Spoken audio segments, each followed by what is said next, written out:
Okay, chat, I need you to do me the following favor, because I suspect if you are like me, there's currently music running through your head. I would like to know what song is currently running through your head.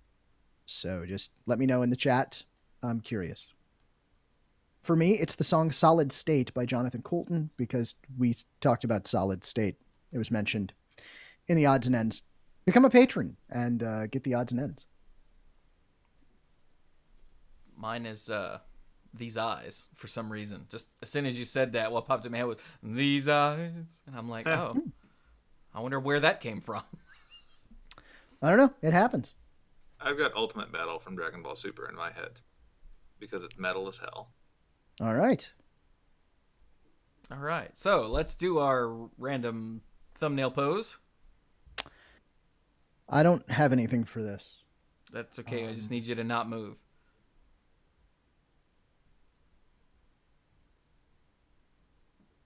All right, that works for me. Bill looks like he's praying to Sorcerer Mickey. Look, let's be clear. Just an apprentice. He wasn't there yet. Oh, Lord. It's possible that what I should do is make it look like one of those thumbnails that, happens while someone is talking, like they've done it, like caught them in a weird facial expression, but just hold that for a long time while you do it. You do a leg. That's a good one. As if frozen, but... Okay, then. So, let's begin. That was Cluze's gift to Photoshop. You're welcome! Mouse over. Is there text when you mouse over? If you code it right. Excellent. We did not. Oh. Alternate text denied. Nonsense. Ow, jam! They're not going to shut up, so I'm just going to jump in on top of them. Hello, everyone, and welcome to Monday Night Magic, number 638. I'm Chewie. Hi, I'm wearing Chewie. a purple hat. I talk over Chewie. Over there is Squee. He talks over me and wears a no hat. And over there is Cluze, who I guess gets talked over and also wears a no hat. Are you sure that this is actually my hair and not just a hair-shaped hat? I mean, you're... no, I won't make that joke. Hey, thank you for the bits, Pinball Witch, to jump in on top of Chewie. Thanks. Does that mean that Pinball Witch resolves first? Maybe? Presumably. I might have split second. You don't know. Well, if you did, Pinball Witch couldn't jump on you. Couldn't jump on you, yeah. Do you want these bits or not, son? I think we'd better call a judge. Oh, no, they're not going to show up. They know better. They do. All right, so, yes, hello, everyone. As you know, maybe, we didn't do a show last week because I think only like 3 things happened and only one of those kind of mattered. So let's run through that real quick first, right? Yeah. Right. All right, so first up, the banned and restricted announcement. As everyone knows by now, Krark-Clan Ironworks was banned in Modern. Yep. But not for some of the, well, less intelligent reasons that people were throwing around. Was it spite? Nothing but spite. That's my understanding. That's more accurate than it's so overpowered it's going to break Modern. Yeah. But essentially... Was it annoying as crap? That is also closer than it being overpowered. But all right, fair. Essentially, the main reason that they give here that it was banned is because, well, it's... Where is it? It's right here. Games with Krark-Clan Ironworks can often involve excessively arcane rules interactions using mana ability timing windows, the understanding of which are necessary for players to agree on the game's state. This can create a barrier to entry for Modern, for players playing against the deck and to those who would feel obligated to play with it because of its strong win rate. In other words, it was too rulesy. I like the phrase too arcane for magic. That is pretty good. That's pretty solid. Oh, possible show titles. But that's fair. That's a valid thing to consider. A lot of the cards that have been banned from their respective formats are banned for power reasons, but a lot more of them have been banned for the fact that they make tournament play terrible, or they involve things that they don't ultimately want to be at the forefront of the game experience. So, looking at you, Scheherazade. yeah, well, I mean, that's many games in one. But, yeah, in the case of this one, that's fair. I think that's fair. I also like to point out that further down here, they say that they considered 3 possible cards, and they're cards that we brought up the previous week with Ancient Stirrings and Mox Opal, and they came to the same conclusions we do, is that there would be too much splash damage. Yeah. And harm other decks that weren't Krark-Clan Ironworks. So, yeah, I'm actually glad they were considering Mox Opal, because that was like my outside angle on that one. Apparently not. Not as outside as I thought it was. Yeah. So, yeah. There's also a note on Pauper that I completely forgot about until I scrolled down. Yeah. Foil was added to Pauper through Ultimate Masters. Yeah. And so they're going to keep an eye on that in Pauper because of Gush. Yeah. Because those two together, yeah, that's kind of brutal, actually. It's like Pauper Legacy. A little bit. And then I'll pay for spells here. In Magic Online, Krark-Clan Ironworks was banned immediately. Yeah. Which I thought was actually kind of funny. They're like, by the way, this is banned. When? About 5 minutes ago. What? Like, that's some Ozymandias right there. Yeah, it really is. They're also banning Hada Free Blade, Spatial Contortion, and Circle of Flame in Modern because they're not technically common. So, you know. Wait, you just said that they're banned in Modern because they're Did I not say common. Modern? I meant Pauper. Yeah. Sorry, excuse me. Okay. They're banned in Pauper because they're not technically common. I thought that there was some kind of an announcement that only common cards are allowed in Modern now, and I was very confused. That would be worse, I think. But yeah, they appeared at common as promotional cards, and promotional cards don't really have a rarity necessarily. So yeah, and yet commander cards somehow do. The rarity on non-reprint commander cards actually is relevant.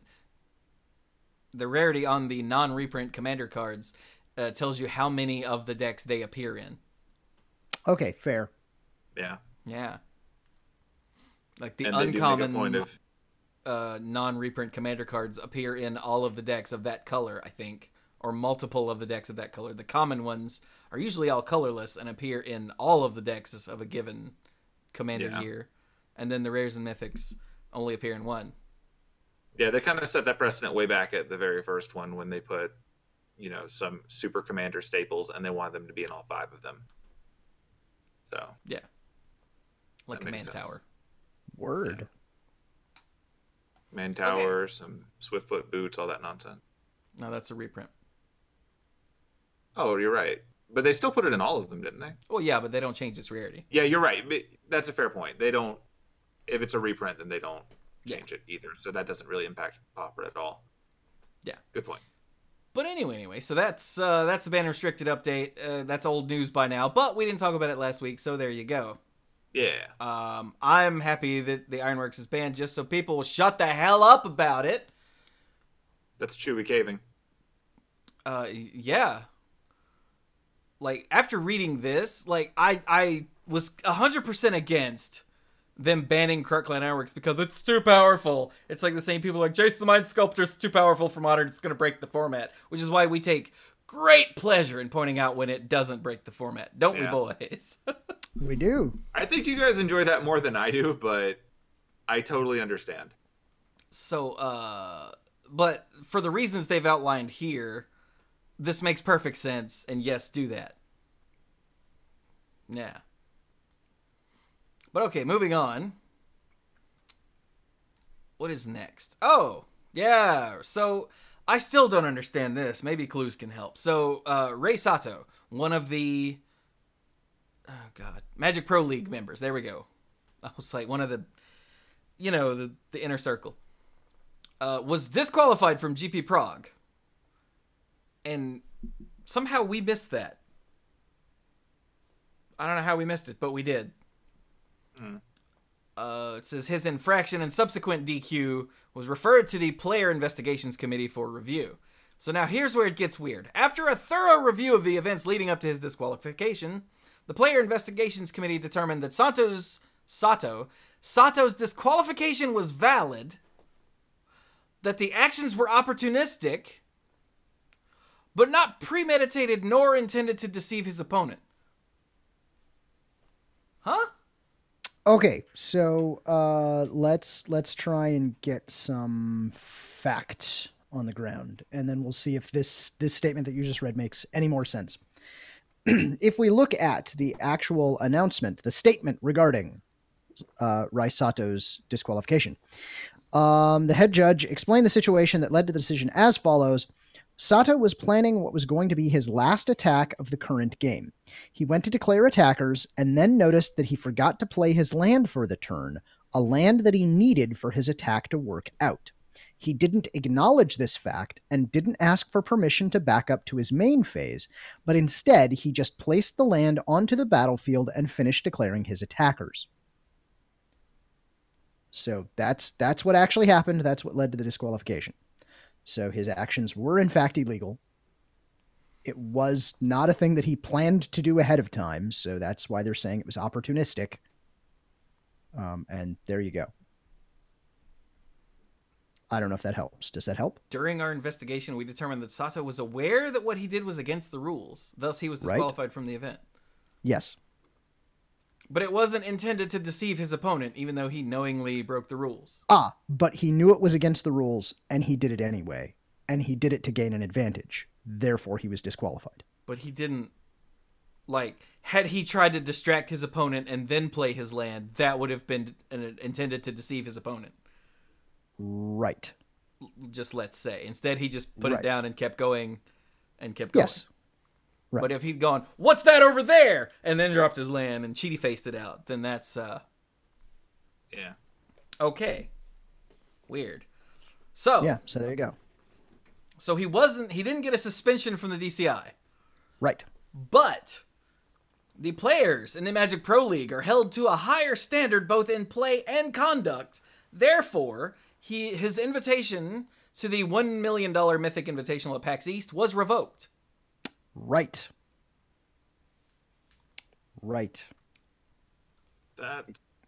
Because the independent governing body that handles tournament infractions and player disqualifications is just the DCI. Just that and nothing more, never any other action whatsoever. Yes, I'm being sarcastic.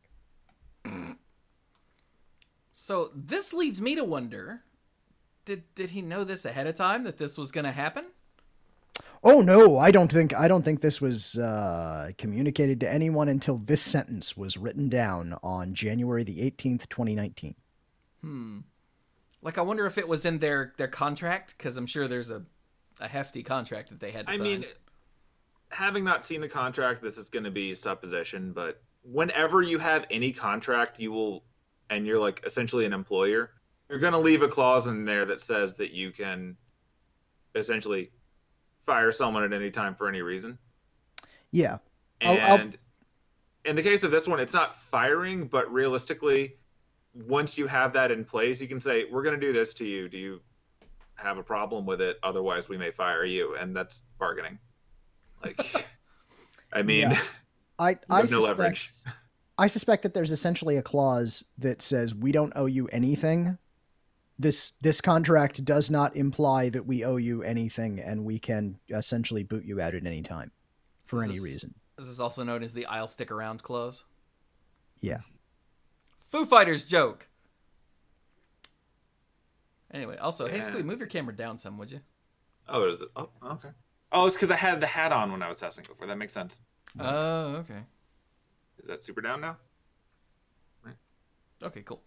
I just look over and you're peeking up from behind your name, and I'm like, why is Squee I'm trying to get into your chat box. I'm gonna the ring in front of everyone. All right, yeah, more news. Yeah, that was, again, we haven't seen the contract. This is an assumption based on everything I've ever had to sign. However, if there are any Magic Pro League players who are watching who would like to tell us about their contract, we'd love to hear about it. Assuming you can. Yeah, right. Assuming that Acknowledging you may not be able to. You probably can't. There's probably also a non-disclosure clause where they can't actually discuss the specifics of the contract with anyone except their attorney. Cool. So that's all we know. That's all we can say. Yeah. Up next. All right, more news. The Magic Fest in, Bill, can you say this for me? Kitakyushu. There you go. Which was originally scheduled for May 17th through the 20th in Japan, has been canceled due to a Wizards of the Coast scheduling error. Whoops. Oops. So they're going to try to schedule another Magic Fest in Japan later in 2019, but, you know, no promises. Due to the error, the planned venue for Kitakyushu is no longer available and a suitable replacement was not found in time. So, whoops. This really sounds like they forgot to book the hall. And that it got booked to somebody else. Like somebody put a check mark on the board before it was actually confirmed. Yeah. Again, speculation, because that's what we do now. Quietly.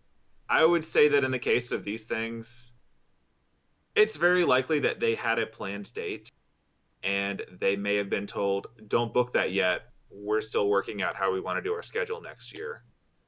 And then when they went back to book it after they'd made their plans and like they'd posted the whole list, it was too late. Because I've seen plenty of cases where something is the plan and it's internally the plan and it's written down as the plan. But you also have whoever actually handles the money on hold until they get the go-ahead for something, and then it's too late. Yeah. And when it comes to booking venues in an incredibly, crowded country that's about to host the Olympics and stuff, I imagine every booking there is a bit harder than usual, right? I mean, mind you, I know that's not where the Olympics are, but they've got a lot going on. And you probably needed to get your reservations for any kind of large venue a while ago. Speaking of crowdsourcing, if anyone happens to know what event is booked in the venue that this was supposed to be at, could you let us know? Because I'm curious. You want to see what beat Magic? Yeah, I do. Okay. It's going to be a Yu-Gi-Oh tournament. Oh. Really? Sick burn. It'd be funny. All right, moving on. Oh yeah, hey, comp rules changes and Oracle changes for Ravnica Allegiance. I didn't actually look at this at the time.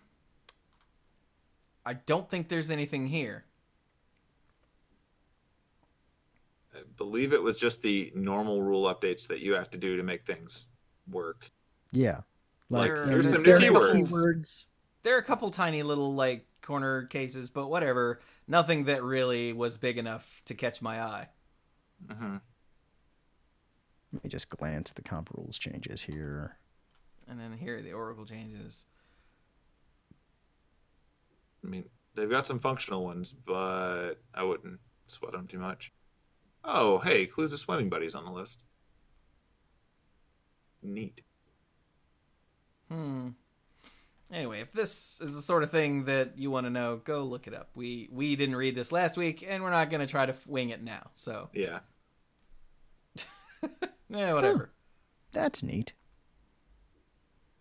Is it actually neat or is it judge neat?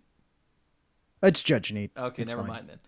Mm-hmm. Speaking of things that are judge neat, hey look, Yes. policy changes for Ravnica Allegiance. Ah, yes. Now this is something we can sink our teeth into. This is something that we can talk about. And by we, I mean me, because chances are Chewie doesn't care at all. Not even slightly.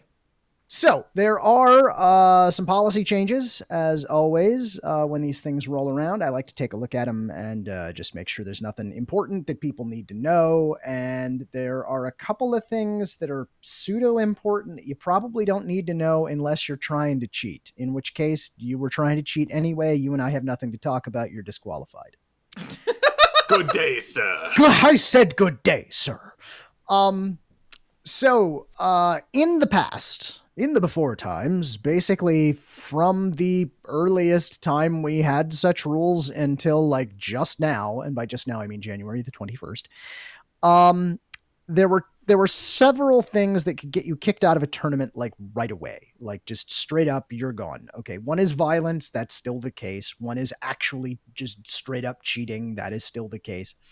But there were two others that would come up from time to time, and it was one of those situations where ignorance of the rules was no protection against the punishment from the rules.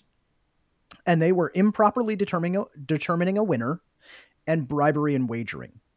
And so the improperly determining a winner, the classic case of this is it's FNM, time is called, you've done your extra turns, it's going to be a draw, and you look at the person across from you and you go, you want to just roll dice for it? Yeah, congratulations, you were disqualified, because that is improperly determining the outcome, improperly determining a winner. More on the philosophy of that in just a moment. And the other one is same situation, and you go, hey, look, I really want the prizes. I'll give you $5 if you concede to me. Okay, straightforward, that is bribery. No, you can't do that. Or better yet, you go, hey, I'll tell you what, I'll bet you $100 that I beat you in this game, because my deck that I drafted is so much better. I'll bet you $100. And again, that is totally wagering. We can't have that. So off you go. None of that ante up in here. And the thing is, whether you knew that those were illegal or not, you were disqualified immediately. Now, a bit of the philosophy behind this, and I want to be clear that I was not involved in developing these rules, but this is the philosophy as it's been explained to me over the years by different folks and how I understood the philosophy. So the improperly determining a winner. The important thing here is you should determine the winner of a game of Magic by playing Magic, not by any other means. Because if we don't do that, you can compromise the integrity of the tournament, number one. And number two, you can run afoul of gambling laws in whatever locality that you're having your tournament in. So for instance, Magic right now is technically a game of skill, not a game of chance. This means something very specific in law, locally, depending on where you are. Some places, games of skill, totally fine. You can absolutely do your games of skill all you want. Games of chance, you can't, because games of chance are essentially gambling, right? So you paid an entry fee, and now we're just going to like roll dice until somebody wins, and then we're going to give them the pot of money. That is a gambling game. You cannot do that. So Magic, from its very early inceptions, when they realized that this was a problem, and it's part of the reason that all the anti-cards had to be gotten rid of, once they realized this was a problem, they're like, okay, look, we cannot, under any circumstances, have the game be perceived as a game of chance, because it will run into problems. I mean, we actually ran into a problem somewhat like this, I want to say in the early 2000s, where there was a tournament somewhere in Europe. And partway through the tournament, someone realized that the game technically fell under the laws of essentially like a gambling situation if they gave out prizes that were money. If they gave out prizes that were stuff. Germany? I think it was Germany, but I didn't want to say that in case I was totally wrong. I think that was Germany.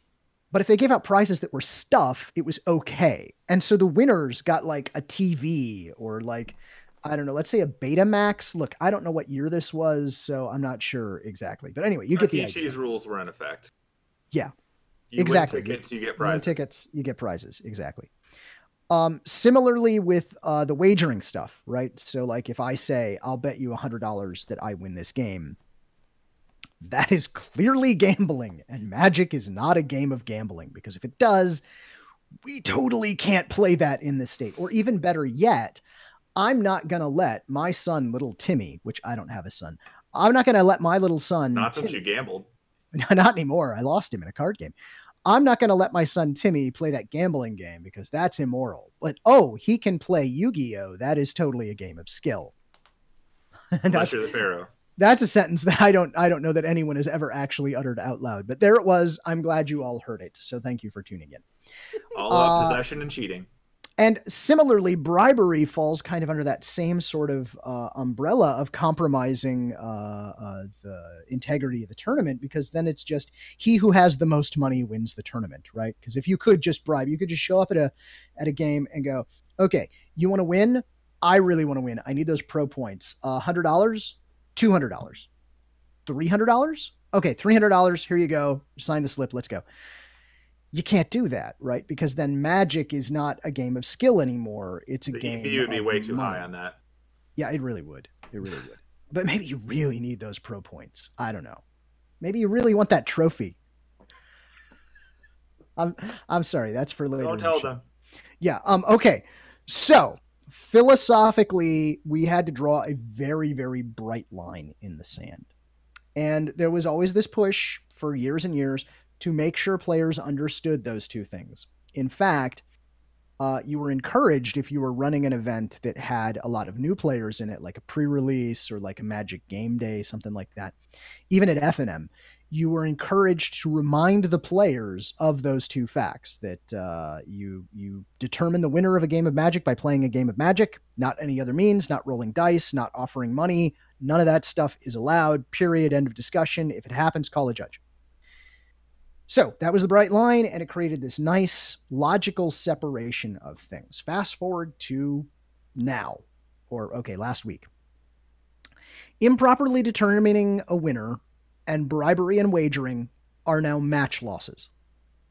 Not disqualifications, they are match losses. The reasoning is, here's the reasoning, that if you do those things and know that they're illegal, we already have a penalty for that. We already have a section for that, and that is cheating. So just go to cheating and disqualify them. But if they don't know that it's illegal, then it falls under this. And so if you have the IPG and you're following along at home, we're looking at IPG sections 4.3 and 4.4, with cheating being section 4.8, which is still a disqualification, still totally a disqualification. I have a problem philosophically with this change, because the reasoning behind why we did it before, even though it absolutely positively led to some real feel bad moments. And in fact, I was involved in one of those feel bad moments. Absolutely. I had an FNM where there was one table left that was playing in the final round of the FNM before I could put in the results and give everybody their prizes. And I had just walked up to the table to see what was happening in the game state. And the guy on one side of the table looked at the guy on the other side of the table, and he said, "You want to flip a coin for it?" And I'm like,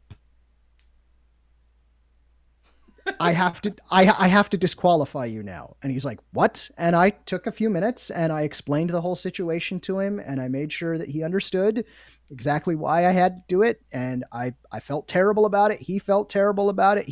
He came back the next week. I mean, again, I took the time to make sure that he understood, look, this is the way it's got to be. This is why it's got to be this way. I feel bad about it, but there you go. It is a feel bad moment. It really absolutely is a feel bad moment. But here's where I disagree with what's been done here. The way they've worded things, the way they've kind of laid it out, is the default for doing these things is now a match loss. It's not stated this way explicitly, but essentially, if you think the player knew better, that they knew what they were doing, that they knew that this was illegal, just go straight to cheating and DQ them. It's like it's an upgrade path. And I think philosophically, if we want to try and maintain that bright line and we really want to discourage this sort of behavior, I think the way it should have been done, if you want to make this change, and I'm not necessarily disagreeing with the change, I'm disagreeing with the implementation of the change. I feel like this should have been, we're going to keep improperly determining a winner, and we're going to keep bribery and wagering as match losses, but add a clause that says, if you believe the player did not know that this action was illegal, the head judge has the option to downgrade this to a match loss. And I think philosophically that sends a different message. And so that is my objection to this change. The takeaway for anyone who's listening to this show, who's been with us for a while, you already know that these are things you can't do. keep not doing them, is what I will say. So to differentiate for those, under the old system, judges didn't really have it put on them to make a judgment call as to whether or not a person knows that they're cheating. Right. So that was easy, and it was easy to enforce cleanly 100% without any ambiguity. Now they've added I'm going to say gray area because it's really hard to confirm what a person does or doesn't know and enforce that evenly across multiple people at multiple events. That's harder. What you were suggesting is philosophically different, but in both cases, it's still putting the onus on a judge to determine if a player is cheating or falling on the mercy of a judge not thinking they're cheating. And is the difference like determining whether or not they're cheating versus the judge using their judgment to decide this person, to the best of my knowledge, doesn't know, and so we will not enforce that? Because I think your scenario is actually creating more ambiguity on the judge's part than the one that they're doing. Except if you already have a default action, you just go to the default action if you're unsure. Okay. Right. So I've got a player. They show up. They've got a 5-digit DCI number, but I've never seen them at my shop before. Mm-hmm. And they offer their opponent $20 to throw the game. By default, under my system, I DQ them because I've got no reason to believe with that 5-digit DCI number that they don't know better. Yeah. And under the thing that they've actually changed it to, they just get a match loss. They just get a match loss and we move on with life. And okay. I fear that makes it a little too not clear. I think we're going to start to run into that. I mean, you're always going to have idiots who are trying to game the system. And in the end, they will eventually get caught. And in the end, regardless of how many years and how many suspensions it takes, we'll eventually get rid of them.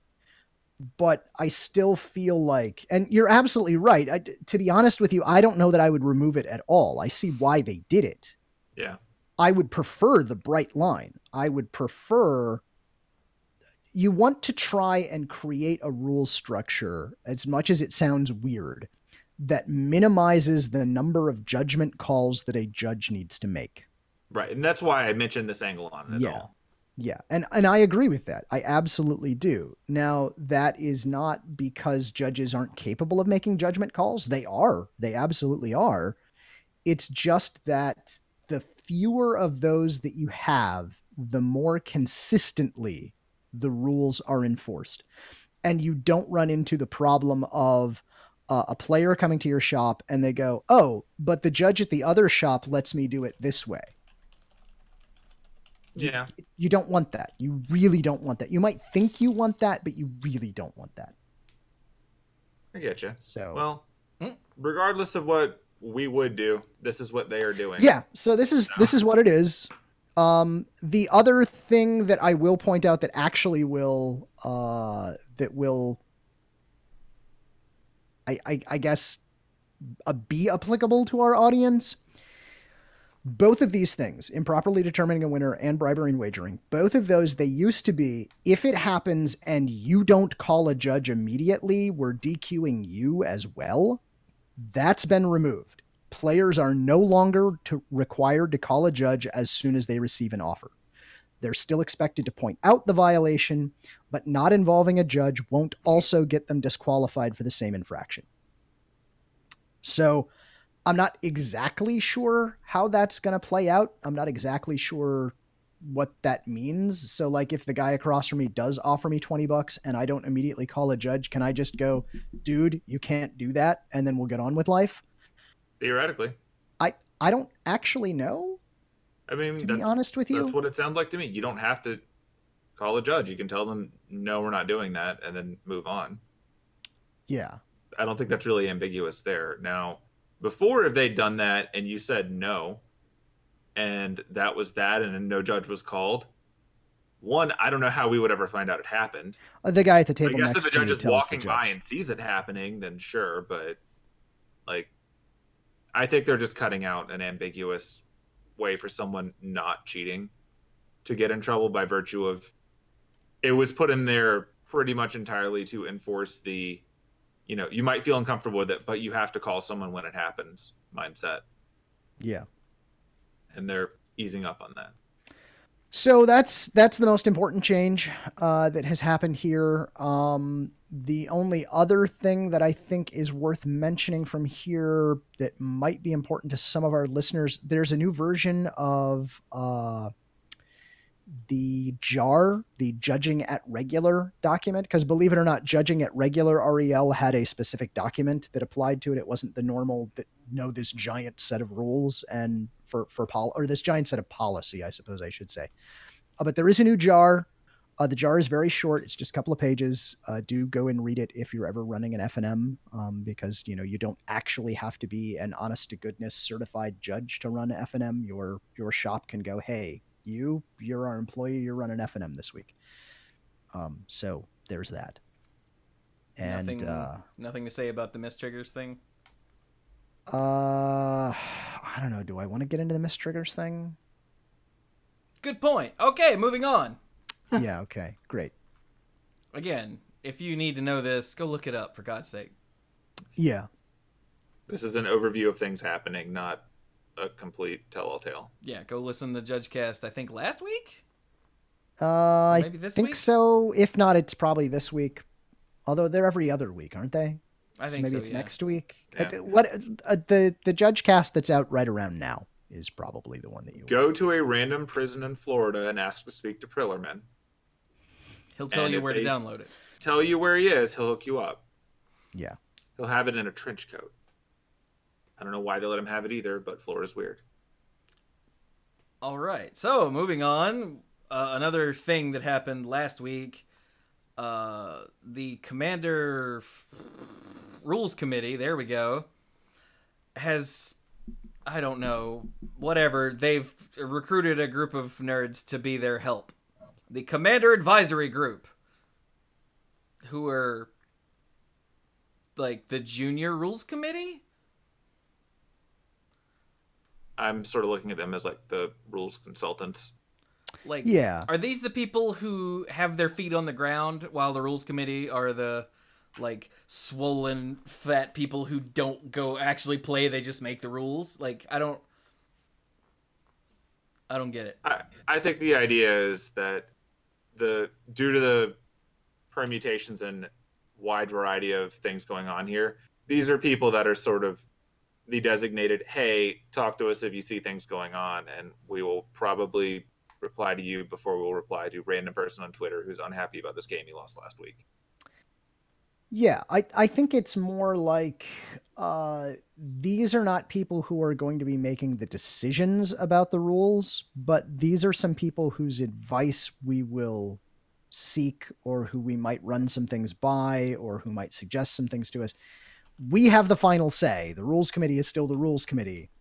But we're saying, hey, here's a group of people that we know are involved, like highly involved with the Commander community at large.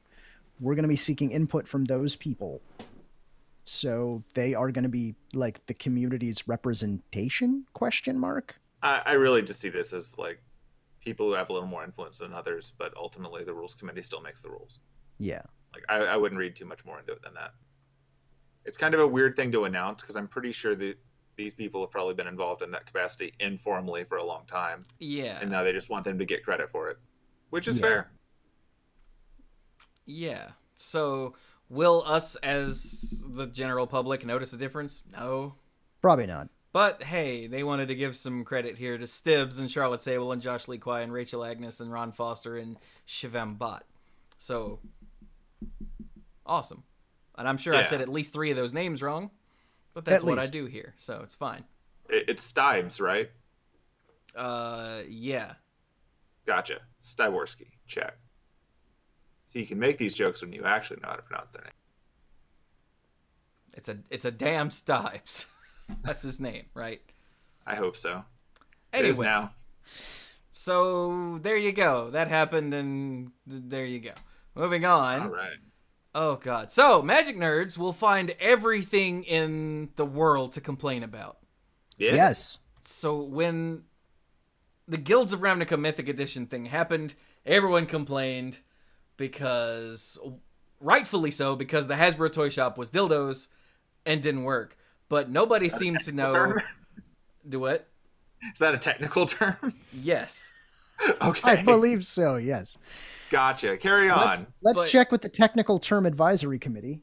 Yes, that is. Nobody seemed to know how many of these were available or anything like that, and people complained about it. So now, in the Hasbro eBay store to buy the Ravnica Allegiance thing, there was a little counter that told you how many were sold in the per hour since it went on sale and whatnot, and nerds were complaining because now they know how many there are. Yeah. This is like the most nothing burger thing that I think I've seen Magic nerds complain about. But like for a full day, people were posting screenshots and doing math. Like right here, Yeah. Evan decided to do some math. Okay, hold on. I think, and I'm gonna say a thing, and I don't mean to offend you or attack you in any way, Chewie.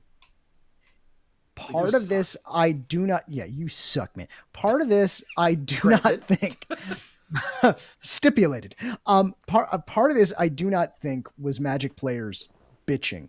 It was Magic players finding something interesting, finding information that they had never been privy to before, and just running with it. And then bitching. Because it is interesting. Like, just as a discussion topic, we rarely get to actually see behind the curtain with actual numbers about these sorts of things. It's like now. They printed lots and lots, not they printed exactly this many copies, right? Yeah. So it, particularly if you're trying to, and I'm not encouraging this, I'm discouraging this behavior, in fact. If you're trying to speculate about the secondary market, knowing how many copies were printed is information you need to know. If you're curious about how much money WotC is making, you kind of need to know how many units are sold, for instance. And that's not information we've had before. They're always very tight-lipped about this. They use general businessy jargon of this was a large printed set, or this was a limited run set, or a limited edition set, or a small printing set, or whatever buzz phrase they want to use at the time. Right. But here it's like we know what the retail is, and we know how many are printed, and we have a calculator. So let's run with it. Yeah, the problem with things like Evan's math here, 4,789 sold so far. That's $1.19 million in about 7 minutes.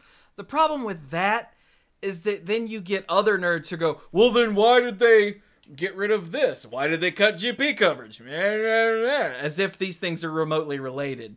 Okay, and yeah, I that see is why that is ridiculous. Wizards doesn't give this information ever. And they shouldn't. This is a perfect illustration of why they don't give that information. Yeah. Like, here's the sad truth. If you go out and you buy food, you don't know how much that food costs the people who make it for you. No. You don't know. And you know how much it would cost for you to make that food, which is probably going to be more than it costs them because you're just buying it at the grocery store. And you don't have a lot of the equipment sometimes, depending. But, like, there's an entire process you don't see that goes into the production of whatever this thing is, and the distribution, and everyone who gets a piece of the pie along the way. So suddenly seeing how much money they make off of one product looks like an absolutely massive number, and that's crazy. But like in the tweet here, they didn't make that money in 7 minutes. They made that money in the first 7 minutes following an entire production cycle. So it's gloriously ingenerous as a statement. Like, a car salesman can make, $20,000 in a minute, and if they were selling cars every minute, that'd be amazing, but they're not. That's not how jobs work, and all of these people have jobs and should know better. So, yeah. I'm kind of with Chewie on this one. I'm like, this is information. I thought it was interesting because it means for me, when they do another one of these, I want to see how many are in that one, and I want to see how many are in the third and the fourth one. I want to see the numbers go up and down based on the number that they sell, assuming they continue to let us see this, because that's interesting to me. But I really don't think that understanding that WotC makes money should immediately translate to, well, then why did blank go away? And it's like, they can't make everything, and they shouldn't make everything. So don't worry about that. Someone else who's spending more time than you looking at a tweet has already done way more numbers than you have to determine what they should be doing with their time and money. Yeah. Whether or not they're good at it is something else entirely, but they've got more data than we do. This is the only data we have. Let's not freak out.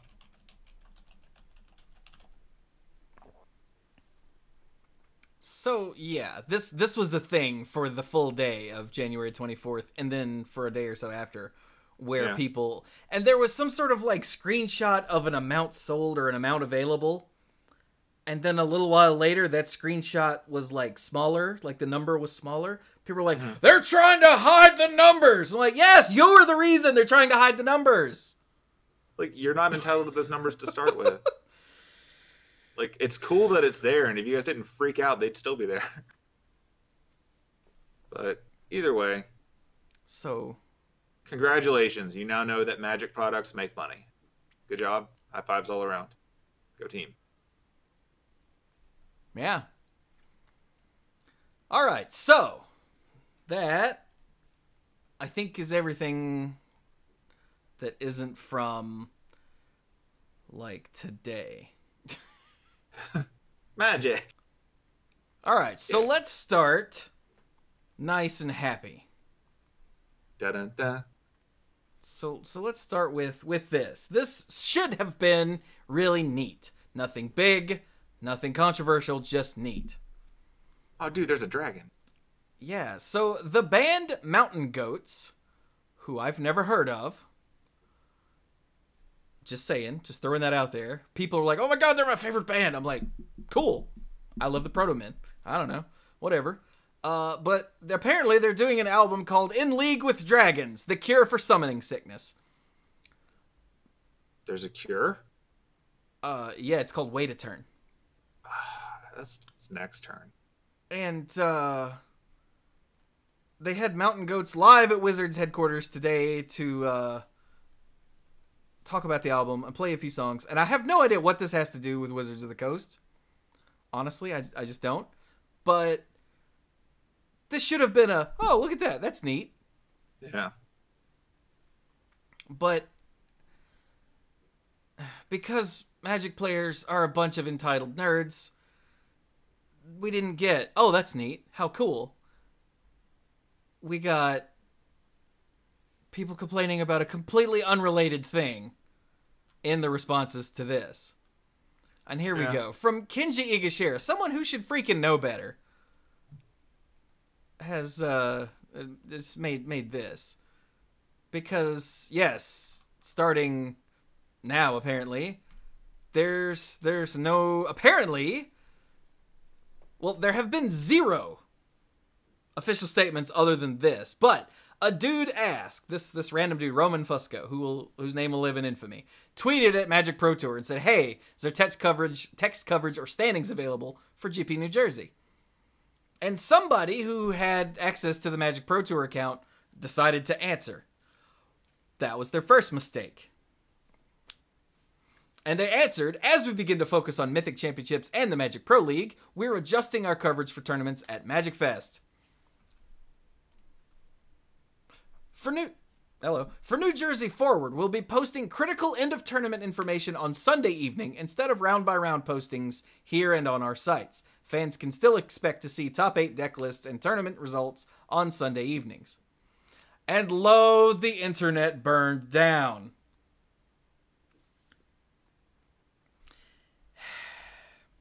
So, I hate Magic players so much, I can't even... You guys talk about something here. Okay. So, one of the things that, I was just talking about a minute ago is that there are people that have access to way more numbers than we have. And with those numbers, they are making decisions about how to spend their resources to get the most money. Not a secret that Wizards is trying to make money. It's why they print these things on paper and then trade you those for money at random a lot of the time. They're dialing back the website text coverage for a lot of these events. If you recall from the way that we cover things each week, when we do that, we will talk about who wins, what decks they ran, and some of the top moments of an event if there's cool stuff, and maybe a metagame breakdown. And based on the first event that we've seen since, this was a thing, we are getting the people who win, what they played, and about it. Like, we'll show you that in a moment when we get to an event, but we're learning what the deck lists are and who won. And I don't have the data, but I would wager those are the things that most people care about. I think the metagame breakdown is very interesting. I think that it's something that I would like to see more of, and maybe we'll see more of that in the future, but I don't read all the articles they put up. I don't look at the deck text. I don't go through those things, because by this point in time, the way that Magic news circulates, other people do that, and most of them probably do it better than WotC does. There are a lot of websites out there with commentators. There are a lot of websites out there that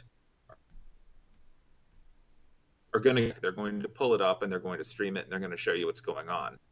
And you're going to get way more opportunities to see different perspectives on it. And since Wizards kind of dialed back the amount of content in general on their website in favor of sharing things that other people do, this is probably an inevitable change. So I guess I'm not sweating it as much as other people are, but the internet reaction to it of, oh no, this is another sign that you're killing paper Magic, is a bit of a jump. Just a bit. I'll fully acknowledge that if you're looking for signs that they're killing paper Magic, sure, you'll find them. WotC cuts so many things every year and replaces them with new things that you could believe nearly anything is killing any part of Magic at any given moment. You kind of have to wait a little while and see what replaces those resources. When I started playing Magic, they mailed me cards in the mail for going to FNM. For free? Pre-releases. And they were freaking sick. And they were cool. And then they took those away. And I'm like, but I want that. What did you replace it with? And then we got Hell Vaults and pre-release boxes and tons of, different ways to spend, essentially the foil money and the mailing money to have more engaging events. Like, you can make your arguments over which is cool and which is not, but they took something away and they spent that money on something else. In the case of some of these things, they might be taking some of this money away to get Arena off the ground. They might be putting it into something else we don't know yet, because if anything's been true the last 3 months, WotC just announces things out of nowhere that no one expected, probably not even them. And we really need to get in the habit of pause, breathe, see what happens, rather than immediately reaching for the pitchfork. I promise, if they actually do get rid of paper Magic and you still want to go at them with a pitchfork, they're not moving. They're still going to be in Renton with a big dragon. And if you can get past the dragon to the horde of nerds that make all their products, you can do that. Your odds are not going up or down in the next month. You can wait a little bit. You could draw a pitchfork inside of a pizza box. Try that. And send that to could them. Also work. Yeah. I mean, if you hide in the pizza box, you might actually get in, but I wouldn't recommend it. You're probably not that compact. Pizza, maybe Chicago deep dish. So that'd be the trick, but they're probably not ordering that in Seattle.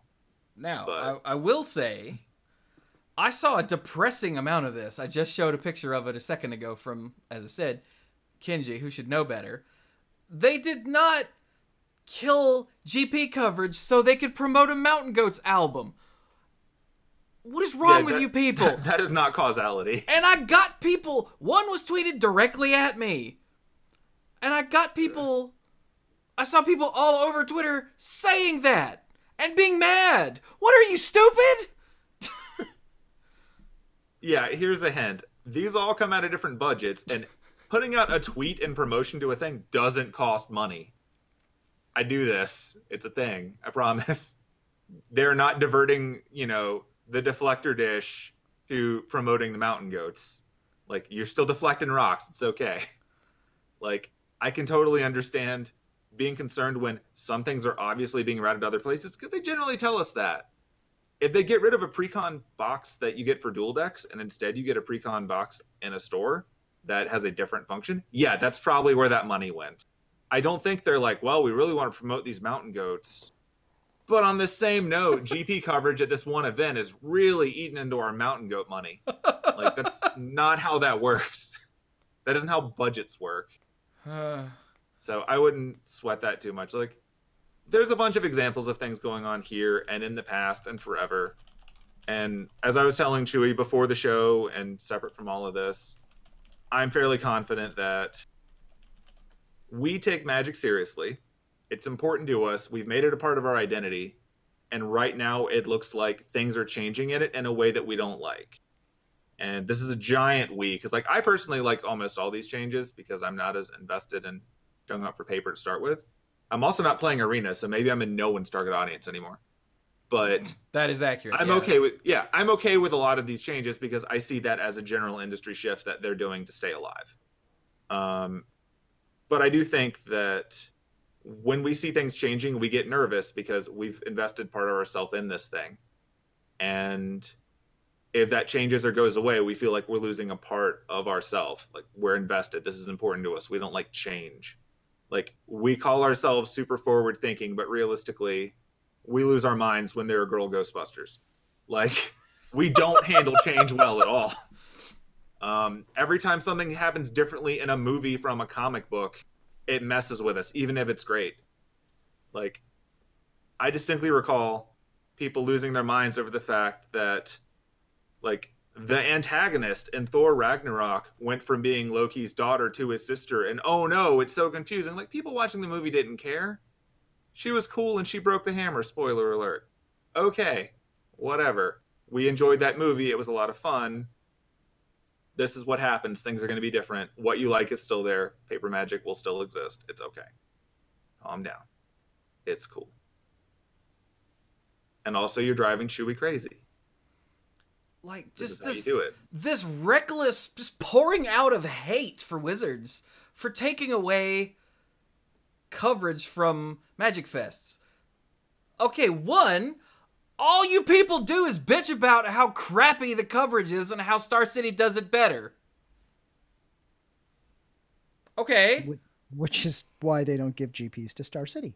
So why would they want to just continue dumping money into this? Second, Wizards doesn't do these anymore. Channel Fireball Events does. It's now a third party that does GPs and Magic Fests. And they're trying to handle their own thing with the Magic Pro League and whatnot. That's a thing that companies do. Now, I have seen people say, why can't they automate it somehow and have the results, once the results are finalized, have them export to the website? And maybe that's the thing they're working on. They still have a freaking tournament program that sucks. What makes you think they can make that just happen? We've rerouted all tournament coverage through Walter. It's not here anymore. Yeah. Oops. It's on fire in a dumpster out back. Walter claims it will keep us warm. Walter doesn't realize we're not cold. Walter doesn't care. Walter likes fire. I have a couple of things to add, if I may. You may, though. I am going to disappear for a bit. Okay, so Squee, you go do your thing. Yeah, the thing. Squee has to go pick up his copy of Kingdom Hearts 3. He totally I do. does. Yeah. It is a moral imperative, and I agree. I'll put it in my autopilot. Don't worry about it. Okay, sweet. Couple of things. Thing number one. I think that this whole reaction. Oh, this is fantastic, by the way. If you're not actually seeing what's going on, this may be the best thing ever. We have replaced the part of Squee will be played by Appa. Plush Excellent. Appa, Thank you, even Squee. better. This is partially a symptom of a much broader problem, which is, and I don't really want to go down this rabbit hole right now, but I think you all know what I'm referring to, the kind of entitlement mentality that a lot of our community seems to have. And it may not, okay, let me back up. Let me qualify that for a moment. A lot of our community may not have it. A vocal component of our community has it. Let's put it that way. Okay. I'm sure that there are gobs and gobs and gobs of people out there who are fans of Magic who are like, oh, so they didn't post that thing. I'm going to go back to what I was doing. And that's fine. But there is a vocal component of our community that anytime there is change, it is frightening, and they lash out, and they throw blame around, and they blow things out of proportion, and it's a thing that happens. It's just part of the nerd community. I don't think it should be. I don't like that it's there. I think that we should actively try and change that, but it is there right now. And so what we're seeing happening here is partially that.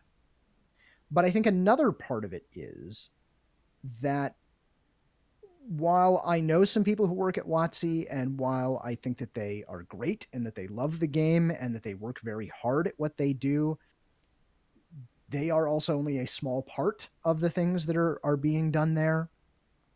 So this is not an attack on any specific individuals. Just WotC as a company has a couple of things that they don't do well. And one of the things that they don't do well is communicate changes. It's not really, they don't really like tell us ahead of time or warn us. They just do a thing. And part of that, I think, is because as a, for lack of a better way to think of it, as a corporation, they are a relatively small group of individuals. And so when they decide to make a change, there may only be like 10 people that goes through before that change actually occurs. It's not like they workshop it for months and months and months with dozens of focus groups and test markets. It's like, I think that we could spend this money that we had on text coverage. I think that would work much better because that budget is pretty low this year and we've got like a bajillion tournaments. I think it would be better if we moved that money over here and did this instead. I think it'll have a better impact. And somebody went, yeah, that makes sense. I think we'll go ahead and try that. I think a logical break. Let's just do it at the first big Magic. What are they called now? Magic Fest. The first Magic Fest. Let's just do that. But they could, right? They could warn us ahead of time. They could tell us ahead of time. Now, just to break in, they did. Sort of. Because when I found out there was no coverage of any sort at GP New Jersey, I was not surprised. And I remember somewhere, someone official said something about diminished GP coverage. And I remember going, I wonder what that means. Right. But I'd be damned if I can find it. Did you find it, and can we see it? No, I just said I'll be damned if I can find it. Oh. Now, but there is another thing. Yeah, sure. Hang on, I have to make Cluze look funny. I think I do that already. That's very true. Okay, here we go. Let's open original. There, you guys should be able to see. Oh god, it's massive. Oh god, it only gets bigger. Why does this... Oh, Jesus. Okay, hang on. Let me get Cluze back to looking right. Boom, there we go. Good luck with that. I've been trying for years. So this is a screenshot of from GP. Crap. It's still like really zoomed in there. Yeah, well, there's nothing I can make it worse. So this is a screenshot from GP. I think it was GP Oakland, just during downtime. You know how they just have random stuff pop up on the screen, which means this was on the screen a lot during that GP, and it said like upcoming streaming schedule. Grand Prix Prague, and then Mythic Championship Cleveland. And that's the upcoming streaming schedule. Now, this isn't what I was thinking. Sure. But this was some fair warning. Now, granted, there was not a big announcement, apparently, about it. But if this is your just casually thrown up on screen during a stream information, I think that means you expect that people know this is coming. And I get the feeling that in one of those massive announcements where they threw 800 things at us, they casually mentioned that they were pulling way back on GP coverage. Right, but here's where I get to the problem, though. Diminished GP coverage and a streaming schedule that does not include this event all that would tell me, based on past experience without any other information, would be that the only thing I'm going to get is text coverage. And that's fine. I can just look at the text coverage. There'll be some articles about it. There'll be, the deck lists or the rankings and the standings posted every round. So if I want to follow my favorite pro, it's LSV. If I want to follow my favorite pro, I can just look him up every round and I can see how he's doing. But that wasn't there. It was just gone. And if they had told us, if they had ahead of time said, okay, starting in the new year, any event where we don't have streaming coverage, there isn't going to be text coverage either. What you're going to get is at the end of the weekend, you're going to have this, this, and this. Then we would know. The problem is the thing that causes, the thing that contributes to the knee-jerk reaction that we have, this vitriol, this hate, this sudden and inevitable betrayal by WotC, is that our expectations have been violated. Disappointment occurs when expectations are violated. True. We had expectations, whether they were reasonable or not, they were based on previous experience and how things had operated up until now. When they would say things like, oh yeah, we're not going to have streaming coverage at every weekend. They'd done that before, right? We'd had events that didn't have streaming coverage, but we still got that text coverage. But now, instead of getting that text coverage, we didn't even have an announcement that there wasn't going to be text coverage. We didn't even have an announcement the day of that there was not going to be text coverage. What we had was a response to a question on Twitter from one person. That is not an official source. Which brings me to my other point. Chewie, I sent you a picture. Can you put that picture up? I don't know if you can. That might be too much to ask. It's too much to ask. I don't know how to do that. Well, you download the picture and then you just put it in. Look, I don't know how anything on your end 17 steps. I literally. You just have to internet better. That's all. Oh, hey, yeah, look, I need you to Squeeze back. All right, hang that on. was Let really me see if fast. I can. Yeah, it turns out with the right brick, you can get into any GameStop. I was going to say, wait a minute. Okay. Do you live at GameStop? God, no. I have a job. Oh, neat. There is a GameStop in his apartment. It's not far though. Okay, great. It's next to the dentist and the donut shop. Okay, here you go, Cluze. This is the best I can do. That's fine. Whatever it is that you're doing, I'm not actually looking at there's the stream. Okay, so the wife and I are in the perfect. That's perfect. We are in the process of sorting a whole bunch of cards. Like we're trying to get rid of all of our extras of cards, our bulk. And while going through it, we found a box, not like a multi-row long, but like a long box that was just like tip cards. I don't know why we saved them. I literally have no idea, but there they were. Tokens on the other side? This is one of them, and I don't believe there's a token on the other side. I think this is literally just a tip card, which, by the way, those go in your packs. Those are paid for by the advertising department's budget, so it's not like, look, that's a different pot of money. Anyway, here it is. All things Magic, all in one place, magicthegathering.com. And I am going to call this a filthy lie. That's what I'm going to call this. I don't know if you've noticed, but there is this complete fragmentation of Magic information. So while they do have a website, magicthegathering.com, and you can go there and you can get some information, it is nowhere near all of the information. Although, wouldn't it be great if when they have these things like a stream where they put up like a graphic and they talk about, hey, there's going to be diminished GP coverage, and here are the ones that we're going to hit. Wouldn't it be great if there were an accompanying article? So if you missed that stream, you could actually go and look at that article and reference it later. So if you don't watch coverage 24/7, if you don't watch the stream, that you had a way to know these things. Wouldn't that be amazing?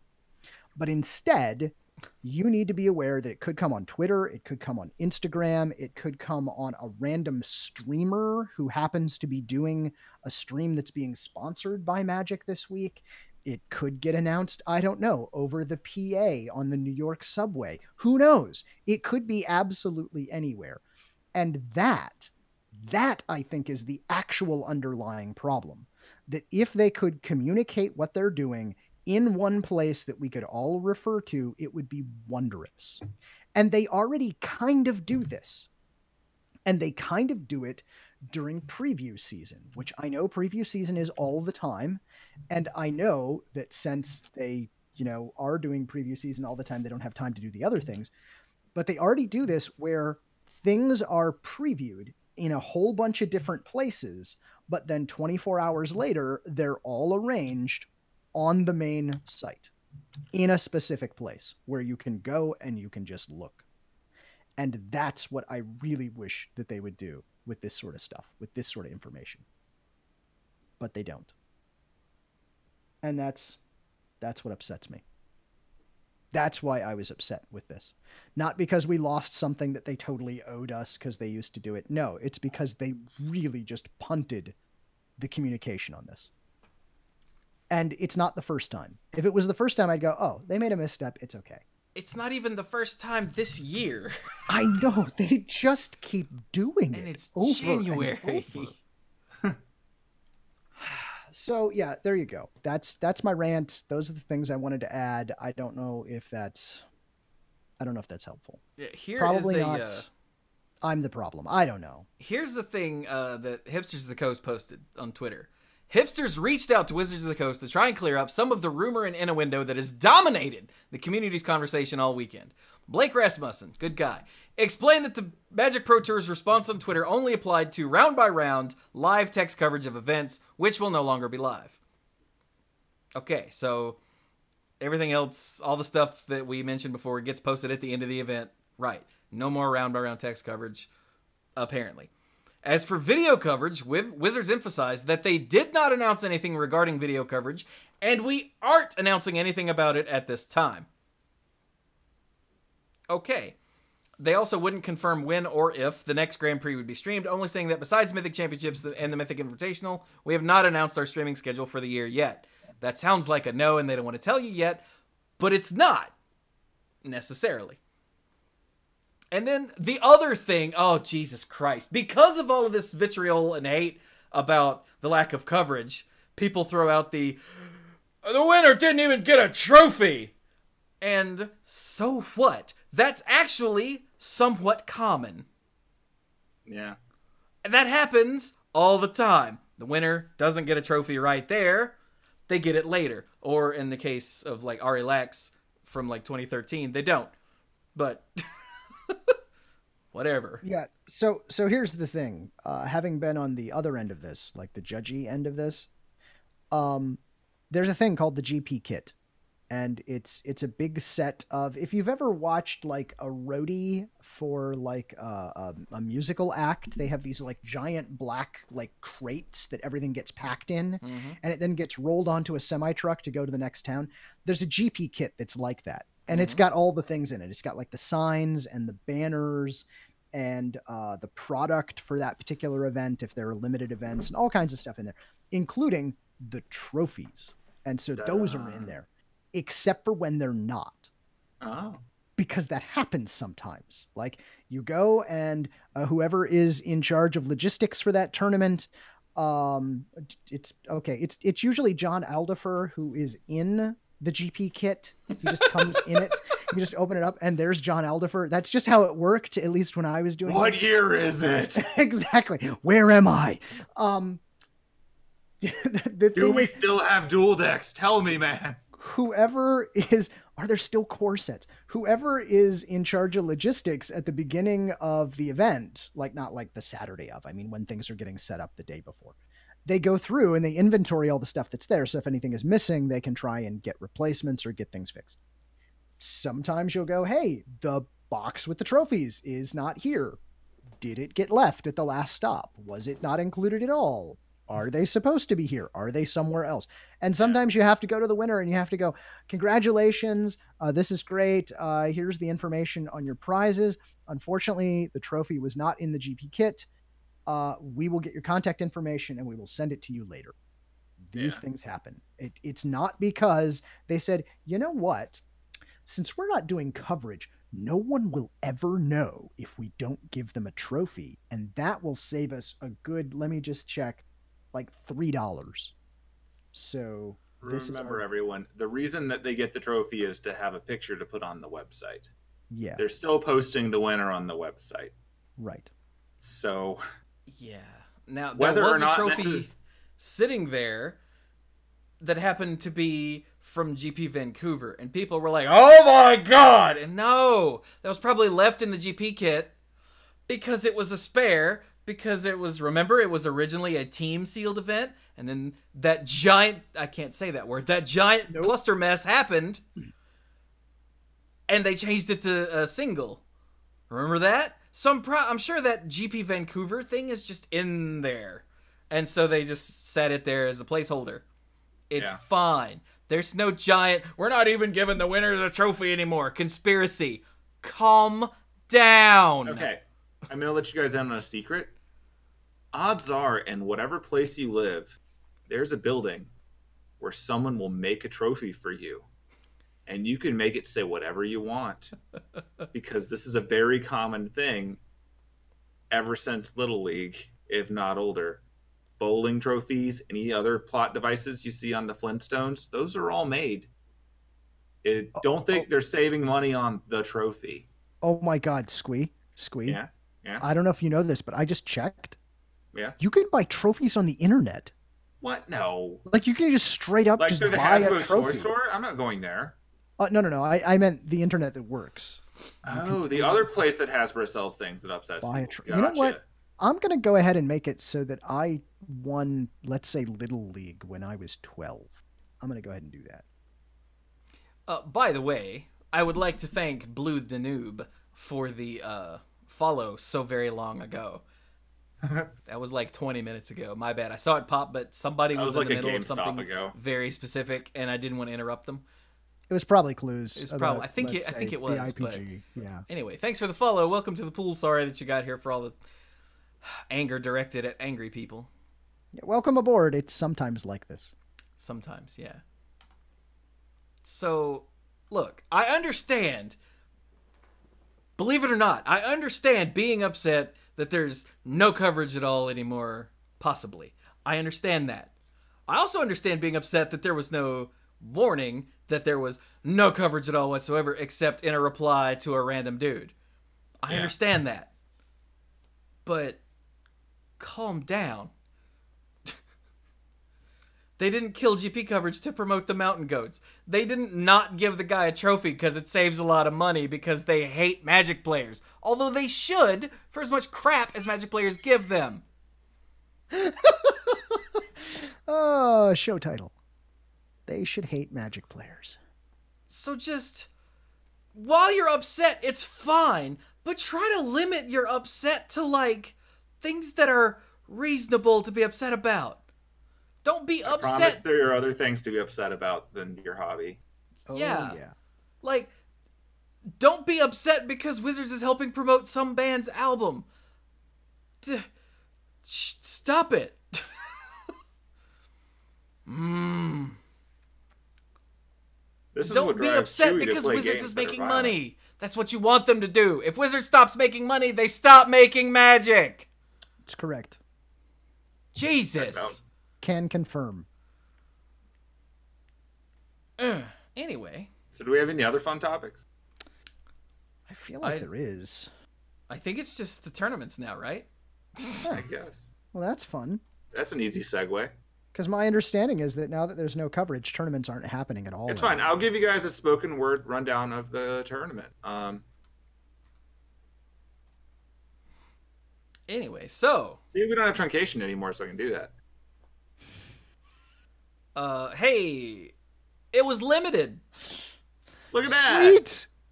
That's all another that thing. Limited coverage. The coverage you can eat. I saw people on Twitter getting all pissed off, saying it's the first week of New Standard and we don't even have coverage. It's limited. Think before you tweet.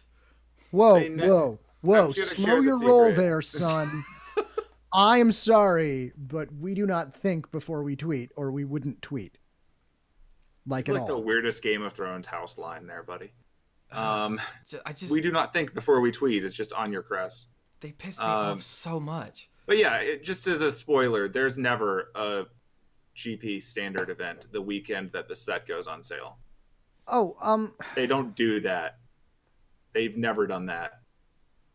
While we're here, while we're here and talking about the hate and discontent and vitriol and all the nonsense from the tournament that happened with no text coverage and no streaming coverage and oh god, everything's broken. In addition to the whole trophy thing, there was a tweet that went, I guess, for a certain sort of kind of viral-ish. Let's go with it. Can I say it? Was it viral? I don't know. Just get to your point, Cluze. That showed like the top 8 being played like just at a rando table with like nobody watching. And okay, here's where I found it. This was a post. This was a post that was on Reddit of all places, because that is totally a place where everyone thinks before they post things, all the time. Yeah, that went certainly viral all over Twitter too. All over Twitter. Yeah. There was the, you remember the ad campaign a couple of weeks ago where they had like the world will know, and it was the esports announcement trailer and how exciting it was to win trophies and such. It had that picture, and then next to it on the right was like the top 8 like playing, and there's no one there. There's like 2 spectators, there's 2 judges, and that's it. Just empty tables as far as the eye can see. Okay, couple of things about this. First thing, if you actually go and look at some tweets and some comments that were made by folks who were actually involved in this event, the event was huge. Like, there were so many people who were trying to play this event. It was sold out. Yeah. Like, they hit max capacity. That, like, they had to try and cram people into everywhere that they could. So like the judge break area was like taken over for players, like the area that was set aside for like the feature matches, those were taken over by normal players to fit more of them in. So they had to try and just cram everybody in as much as they could.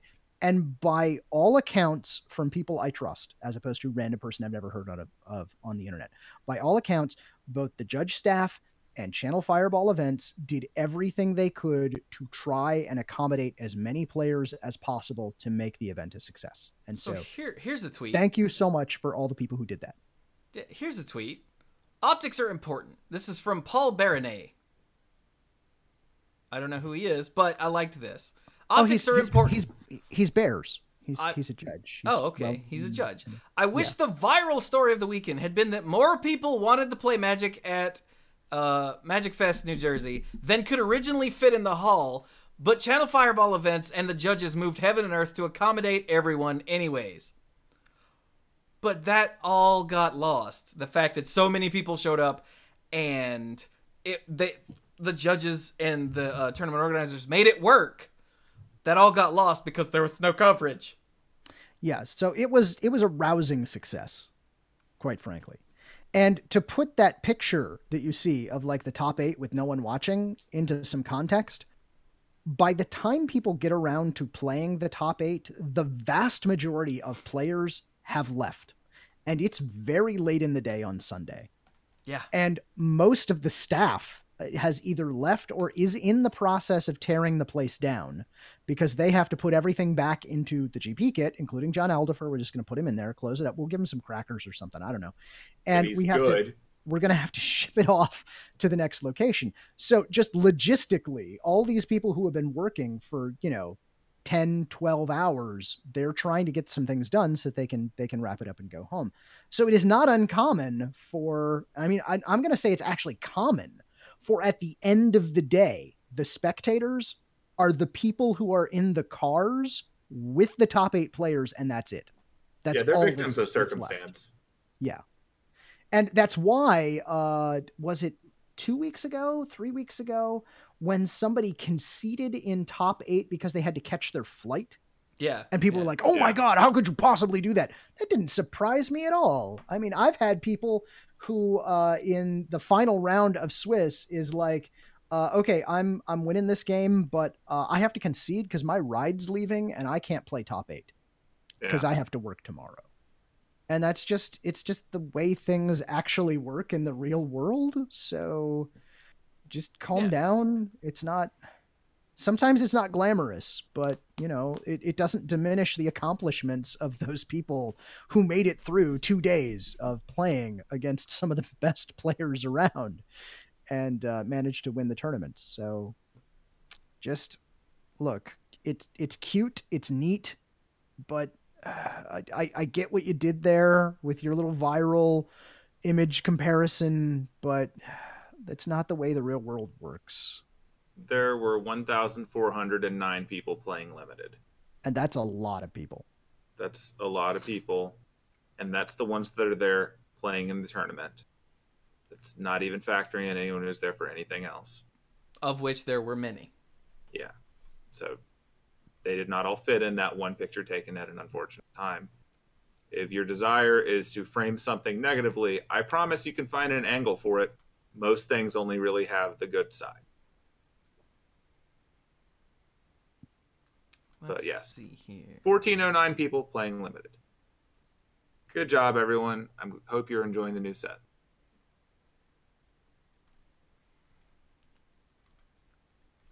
I guess I forgot to retweet it. There was another tweet about this, about how at one point there was an event that was running in 3 separate places because they didn't want to turn people away, but there wasn't room. So they had to spread it out, and they made it work. And that's brilliant! Yeah, But that was a tweet that all from, got lost in the shuffle. That was a tweet from Elliot Raff, who is also a judge. There you go, then.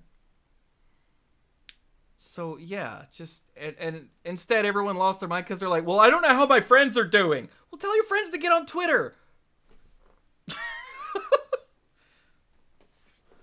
If you're like, well, I want to know how all of these pro players that I follow do. Every one of them was tweeting the results after each round.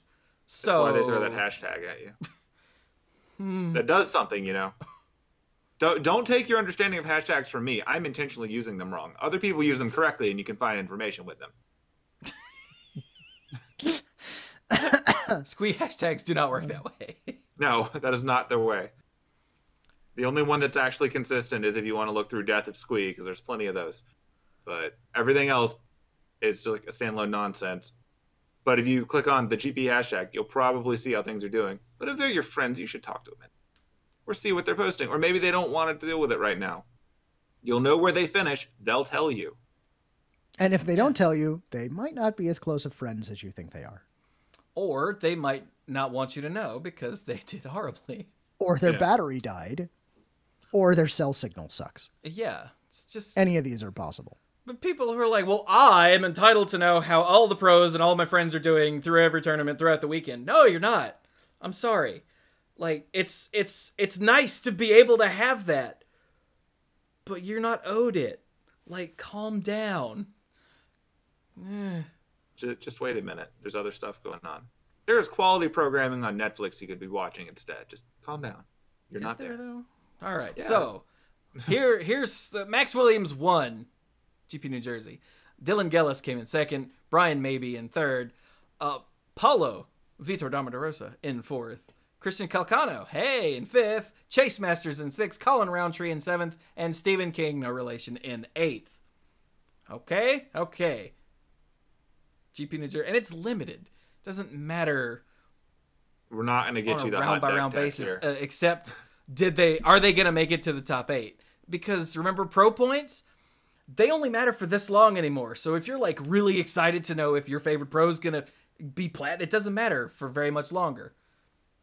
It just doesn't, because they're doing away with all that. Yeah. You want to jump over to talk about actual standard, the thing that people could have access to all weekend and weren't looking at? Hell yeah. That first standard event that wasn't online. Here's your online coverage. Yeah, I just have to open up all those tournaments because I sort of forgot. Fair enough. All right, so here we go. The day 2 metagame breakdown of the Star City Standard Open in Indianapolis of how many people? 686. Nice. Also not a small number. We've got 12 Sultai mid-range decks making day 2, 9 mono-red aggro decks, 5 each of Sultai Climb, Bant Nexus, and Esper Control, 4 each of Esper Midrange and Izzet Drakes, and 3 Bant Climb decks. And from there it drops down to 2s and 1s, and just, you know, Yeah. it's fine. Go look it up if you're that interested. But there's a lot. There's a lot. So let's go see what actually happened where. Since this is the first week of New Standard, let me open these up. Okay. So in first place, we have Anthony Davardi, who's playing Sultai Midrange with Hydroid Krasis, which people are already complaining about, possibly rightfully so. Look, it's green-blue. What could happen? Yeah, what could possibly go wrong? But yeah, this is the Sultai deck that we've seen before that's running Hydroid Krasis. I mean, it's a really good card. It's a really good card. Yeah, that card looks pretty good. It's also a Jellyfish Hydra Beast, so that's like style points too.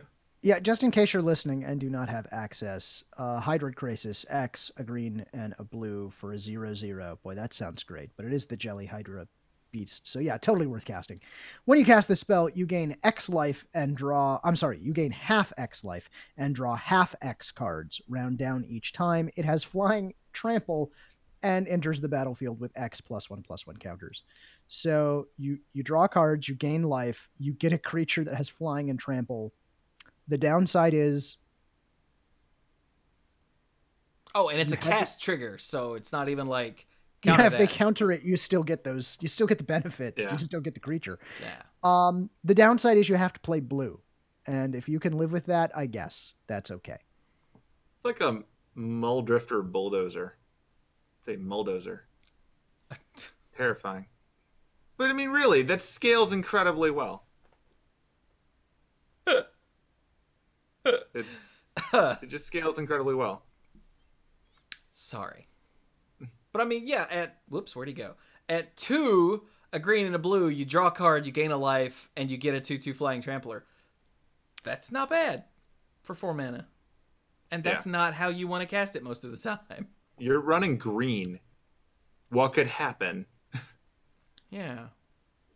Hey, well, look, Llanowar Elves. Huh, how about that? Yeah, look at them.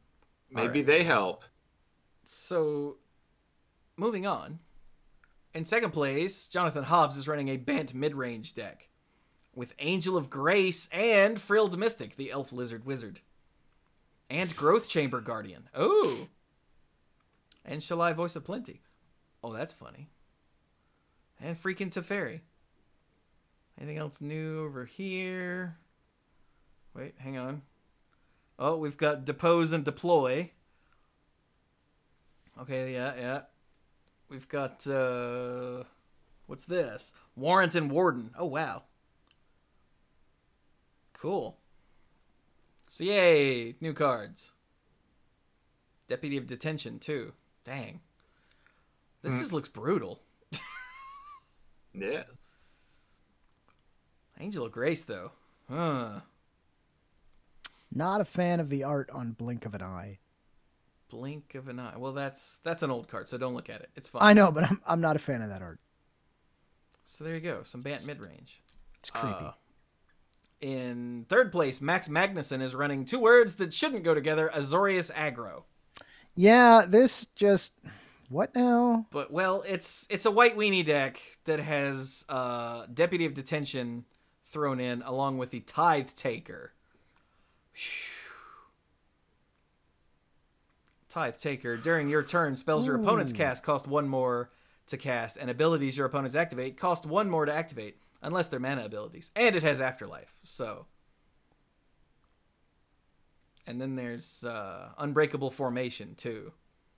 An instant that gives your creatures indestructible, and with Addendum, a +1/+1 counter and Vigilance until end of turn. So it's a white weenie deck with the Deputy of Detention and the Tithe Taker and the Unbreakable Formation thrown in. And you know what? Oh, and Hallowed Fountain, because let's not forget Hallowed Fountain. So yeah, that works pretty well. It's only kind of blue clues. It's Azorius. It's almost like an Azorius prison kind of thing, but instead of like a traditional prison deck, it's your things are in prison, and also you're sad, and also you can't call anyone because they're the cops. And also, I'm beating you to death with these little creatures. Yeah. Let's not forget that part. Yeah. All right. Moving on. Esper Control by Nick Cowden in 4th place with Chromium the Mutable as its one creature. Oh, dear God. Huh. What do we have new here? Absorb, of course. Of course. Absorb is in an Esper Control deck. Makes sense. We've got Mortify, of course, is in an Esper Control deck. Oh, we've got Precognitive Perception, which is hard to say, but it's instant speed, draw 3 cards. Or, if you, for some reason, in an Esper Control deck, do it in your main phase, you scry 3 and draw 3 cards. Also good. Yeah. Oh, and Kaya's Wrath in an Esper Control deck. Yeah. Yeah, Esper Control got all kinds of new toys to play with, and they terrify me. Yeah, they should. I mean, I would be worried about these archetypes if they didn't benefit from an on-guild set coming out. Like, Yeah. it got its 2 colors right there. 2 or 3. Pretty solid. So yeah, there you go. In 5th place, there's an Esper mid-range deck by Wyatt Darby that runs Basilica Bellhaunt. Whew. Deputy of Detention. Hero of Precinct 1. Wow, that's funny. Hostage Taker. Seraph of the Scales. That's hard to say, but that's a damn good card. Yeah. And look, Cluze, it's not blue. Hooray! Thief of Sanity, Lyra Dawnbringer, and Dovin Grand Arbiter. Oh, look at there. Hey, buddy. And Mortify, of course. Naturally. Yeah. So, Esper midrange. Not going the control route, but it does have just enough control in it to stop you while it beats you to death. Seems good. Not the right amount of control. What? I thought that was none in your case, Cluze. That is correct. That would be the right amount of control. Ah, okay. Brad Carpenter's running Is It Drake's in 6th place. It is. Do what? It is. Oh, okay. Drake's. Which adds the Terramander, which is terrifying. That's funny. You know, the little 1-drop, 1/1 flyer that says for 7 and a blue, you adapt 4, but it costs 1 less to activate for instants and sorceries in your graveyard. So it costs a blue to become a 5/5 flyer. Yeah. Or Look, 2. sometimes you don't want to have to flip a Delver. You just want to do it at, your own speed. Yeah, yeah. We've also got, let's see. Nothing. All right, then. Oh, wait, there's 1 Blood Crypt. Why is there 1 Blood Crypt? What's the black for? Ah, Discovery Dispersal. Okay. Makes sense. Yeah, that's pretty much it. It was a deck before the set came out, and with the addition of Terramander, it doesn't even need anything else. So, all right. Moving on. Another Esper Control by Andrew Davis in 7th place, which is very similar to the one that we just looked at. So, moving on. Though I will note that you're in Ravnica when a deck can run Absorb and Kaya's Wrath. Yeah, totally. That's how you know you're in Ravnica. Seemingly without a problem. Mm-hmm. Yeah. It's not like they're one-offs. It's a 3 and a 4. So then rounding out the top 8, we have Abe Corrigan running a Sultai mid-range deck, which is pretty... Oh, it's got Incubation Druid. Man, this thing is... This thing is killer. I lost an entire round at the pre-release to an Incubation Druid. And I was in Sealed. Imagine what it could do in Constructed. Chupa thingy. And a Chupa thingy. Because you got to have Chupa thingy. All right, so there you go. That's your top 8. Standard has lots of stuff. Apparently, if you play Ranked in Arena, all these cards look familiar to you. Look, here's a mono red deck by Caleb Scherer in 10th. Firebrand, Lava Runner, Chain Whirler, Viashino Pyromancer, and then various burn cards that you expect, along with Light Up the Stage, which is almost draw 2 cards for a single red. Oh, and also Skewer the Critics, which is almost Lightning Bolt. I hear those are both good cards. In general, the joke has always been that the first week of new standard, the decks that do best are the aggro decks, because That used to be the case. they're the easiest to figure out the pieces that go together to make a smash you in the face thing, and Yep. it's harder to get the balance right on the others. It's not necessarily that they're easier overall to pilot. It's just that, it's pretty obvious this thing punches you in face. Use it. They have the most analogs to existing sets. Right. But I think it's a testament to the state of standard right now that if you actually look at what's going on in the top 8, it's a blend of things. We got some mid-range, we got some control, we got one aggro, although God, it's Azorius. But still, I think it's kind of nifty. But if you look outside of the top 8, man, there's quite a bit of mono red aggro that's represented here in our top 25 at least. Oh yeah. There's also Rakdos aggro that's there. There's still other decks too. It's not like they dominated it, but still. What is this If you were Rakdos wondering where did all the aggro go, it just didn't quite get there. Rakdos aggro is literally the mono red aggro deck. Is it? Yeah, it's the same deck. They just named it Rakdos. Oh wait, no, this is mono. Hang on, there it is. Excuse me, I clicked on the wrong tab. I'm an idiot. Okay. Hey. So this one has Runaway Steamkin in it. It must be okay. There's Theater of Horrors in the board, and that's it. Yeah, it's literally This is not Rakdos Theater aggro. of Horrors in the board. Good job naming convention. Anyway, but here's this other deck that I wanted to look at. Mason Clark in 20th running 4-color gates with Gate Colossus, Archway Angel, Gatebreaker Ram, and of course Hydrid Krasis, because yeah. Checks out. And then we've got Guild Summit, which draws you cards. Huh. And Growth Spiral, which puts more cards on down. And Circuitous Route, which searches for more gates. And Gates Ablaze, which deals damage. And then Mass Manipulation, because Jesus. Wow. That's a lot of blue. That's not until end of turn. That's just... Yeah, that's... Well, it yours. costs double X and 4 blue. So, yeah. Yeah. That's a Planeswalker ultimate that you just happen to do the turn you drop it. Like, give me that. Yeah, Al just pointed out that this deck is dumb as hell and is all over Arena. And I can see that, because this looks awesome! This looks like something I would enjoy more with a computer helping. Yeah. Like, were I playing Arena and had the means to acquire all these cards, I would be playing this, because this looks like a trip.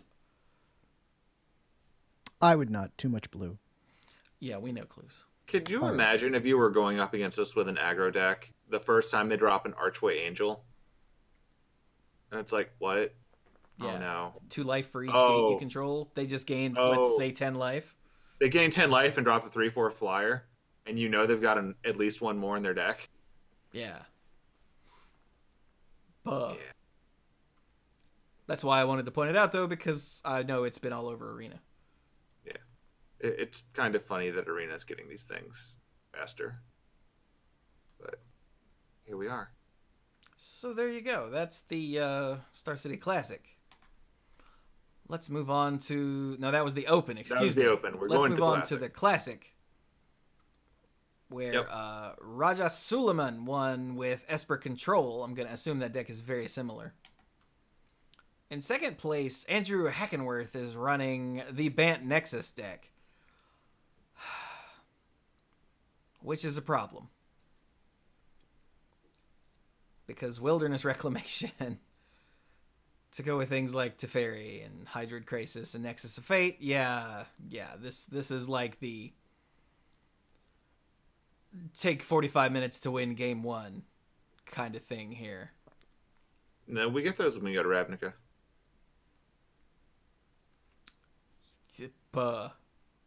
I mean, you remember all the Sphinx decks? Sphinx's Revelation was the 30-minute game that determines the round. Yeah, but at least that deck had like a win condition in it. This has a single Hydrid Krasis, which is more than I expected, but it's also got 4 Nexus of Fate. Ugh. But hey, some people really like to not eat lunch.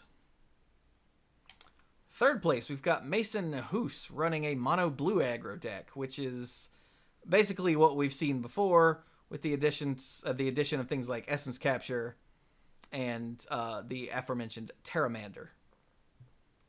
Just run all of these things and Terramander. Terramander makes everything scarier. In the late game, it's 2 mana for a 5/5 flyer, and you've still got mana up for counterspells and card draw and stuff. And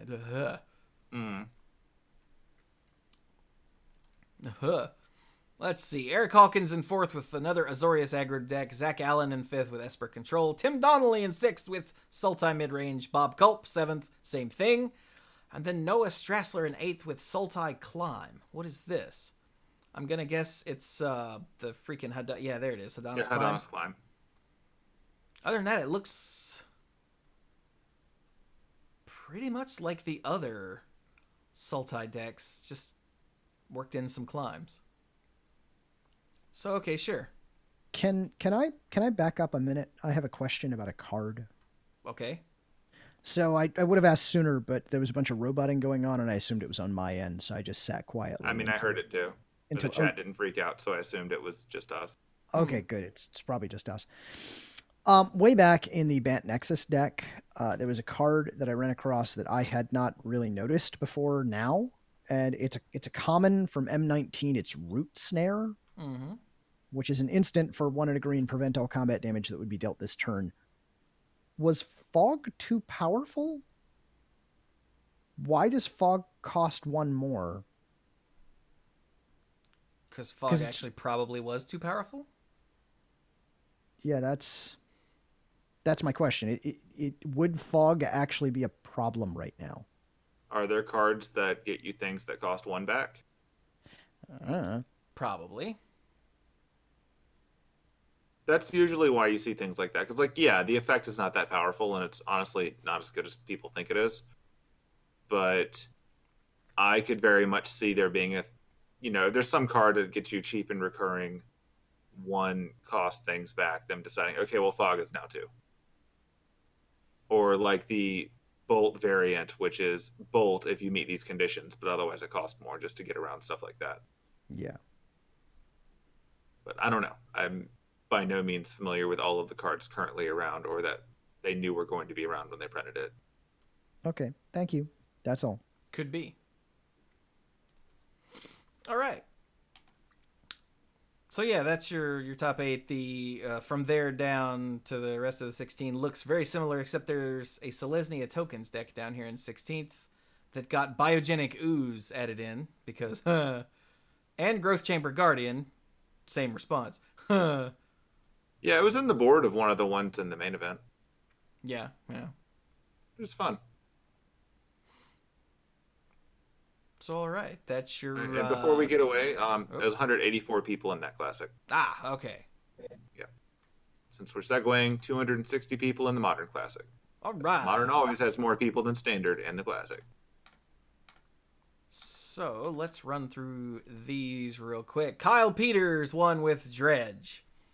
I'm going to assume there's nothing new here, and there's not. Okay. In second place, Tyler Andrews won with Azorius Control. Also, probably nothing new here. Don't see it if there is. Okay. Whir Prison in third by Raymond Perez. What? Oh, the Whir of Invention. Okay, right. I'm like, Whir Prison? What does that mean? Is right. it whirling? Yeah, the Whir of Invention deck. Blech. Let's just keep going. Ross Merriam is in fourth with the Is It Phoenix deck. Looks like what we've seen before. Tariq Patel in fifth with another Is It Phoenix deck. With some Light Up the Stage. It does have Light Up the Stage in it because 1 mana draw 2 cards is kind of stupid. It doesn't actually say that, but it pretty much says that. In the deck build for it, it says that. Yeah. All right. Sixth place, Ryan Ferries is running Burn. Burn. Oh, and look, Skewer the Critics did make Modern Burn, much as I expected. Light Up the Stage. That one's new as well. Oh, hey, look at that. Yeah. Moving in. Yeah, because Look at those again, 3 mana things that don't cost 3 mana. yeah, again, a single red to draw 2 cards is kind of sick, and a single red to do 3 damage is kind of sick. And it's not even Lava Spike, which only hits players. Skewer the Critics goes wherever the hell you want it. Whoever criticizes. Yeah, so you play Lava Spike so you can play Skewer the Critics for 1. Ah. Yeah, that's a pretty good card. Seems good. Bolt all the things. 7th place, Adam Wasburn Moses is running Amulet Titan. Yup, that is Amulet Titan. Yep. And then 8th place, Michael Coyle is running the War of Invention Prison deck again. So there you go. Get some. And that's it for the tournaments. Hooray! Yay. And it was stated earlier, World Forger Dragon said it, I wonder if Arena helped the non-aggro decks get the card mix right. And that Arena being a thing and having a gazillion people streaming it probably has something to do with how quickly the control decks were put together. Yeah.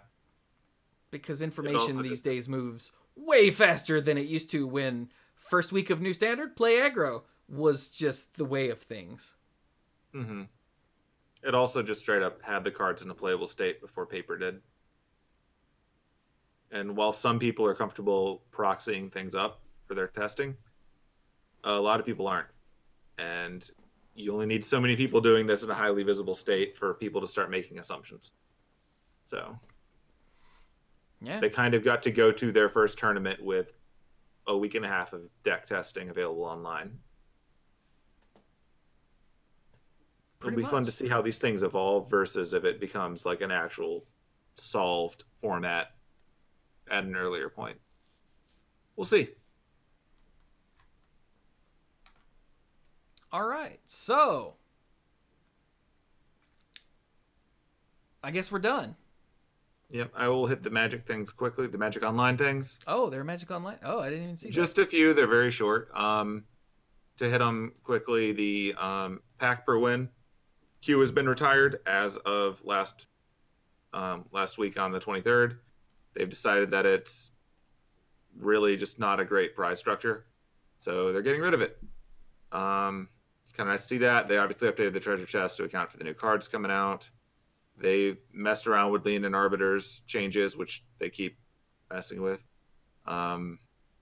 They reverted it because they decided that the change wasn't working out for them. I'm not going to recap all of that because we're at the end of a long episode. But if you're curious, the show notes have a link to this. Except there aren't any, so ignore that statement. Yeah, I mean, it doesn't matter now. Like, nope, they're not doing it. So I meant there aren't any show notes, so. Oh, you're right. Yeah. Yeah. Okay, so if you go to the Wizards website, then just find it. There you go. Yeah. Oh, Bill? Bill? Oh, you are a robot, Bill. you're... Wait. Oh, and all the cameras froze? Wait, Cluze, are you just sitting still, or did your camera freeze? Do not... No, his camera froze. Okay. I don't understand what he just said, but it was funny. Huh. How about now? Oh, wait, everybody's back. Okay, there we go. Oh, it was nothing but robots until Chewie went, huh. And that was perfectly clear. It was wonderful. Great. All right. I didn't at all confess to anything. Cool. Thank goodness. Yeah, that'd be terrible. Beep boop. Yeah, the usual rundown. Don't cheat. I'm gonna get you with the quick bug blog stuff. So if you're aware that you're exploiting these things, like don't. You're cheating. If someone exploits them on you, report them. They're cheating. Long and short of it. Be aware of the cards. There's a full list available on the WotC website. You're gonna probably have to just click your way through the website since they don't get show notes right now. But here's the highlights that are funny.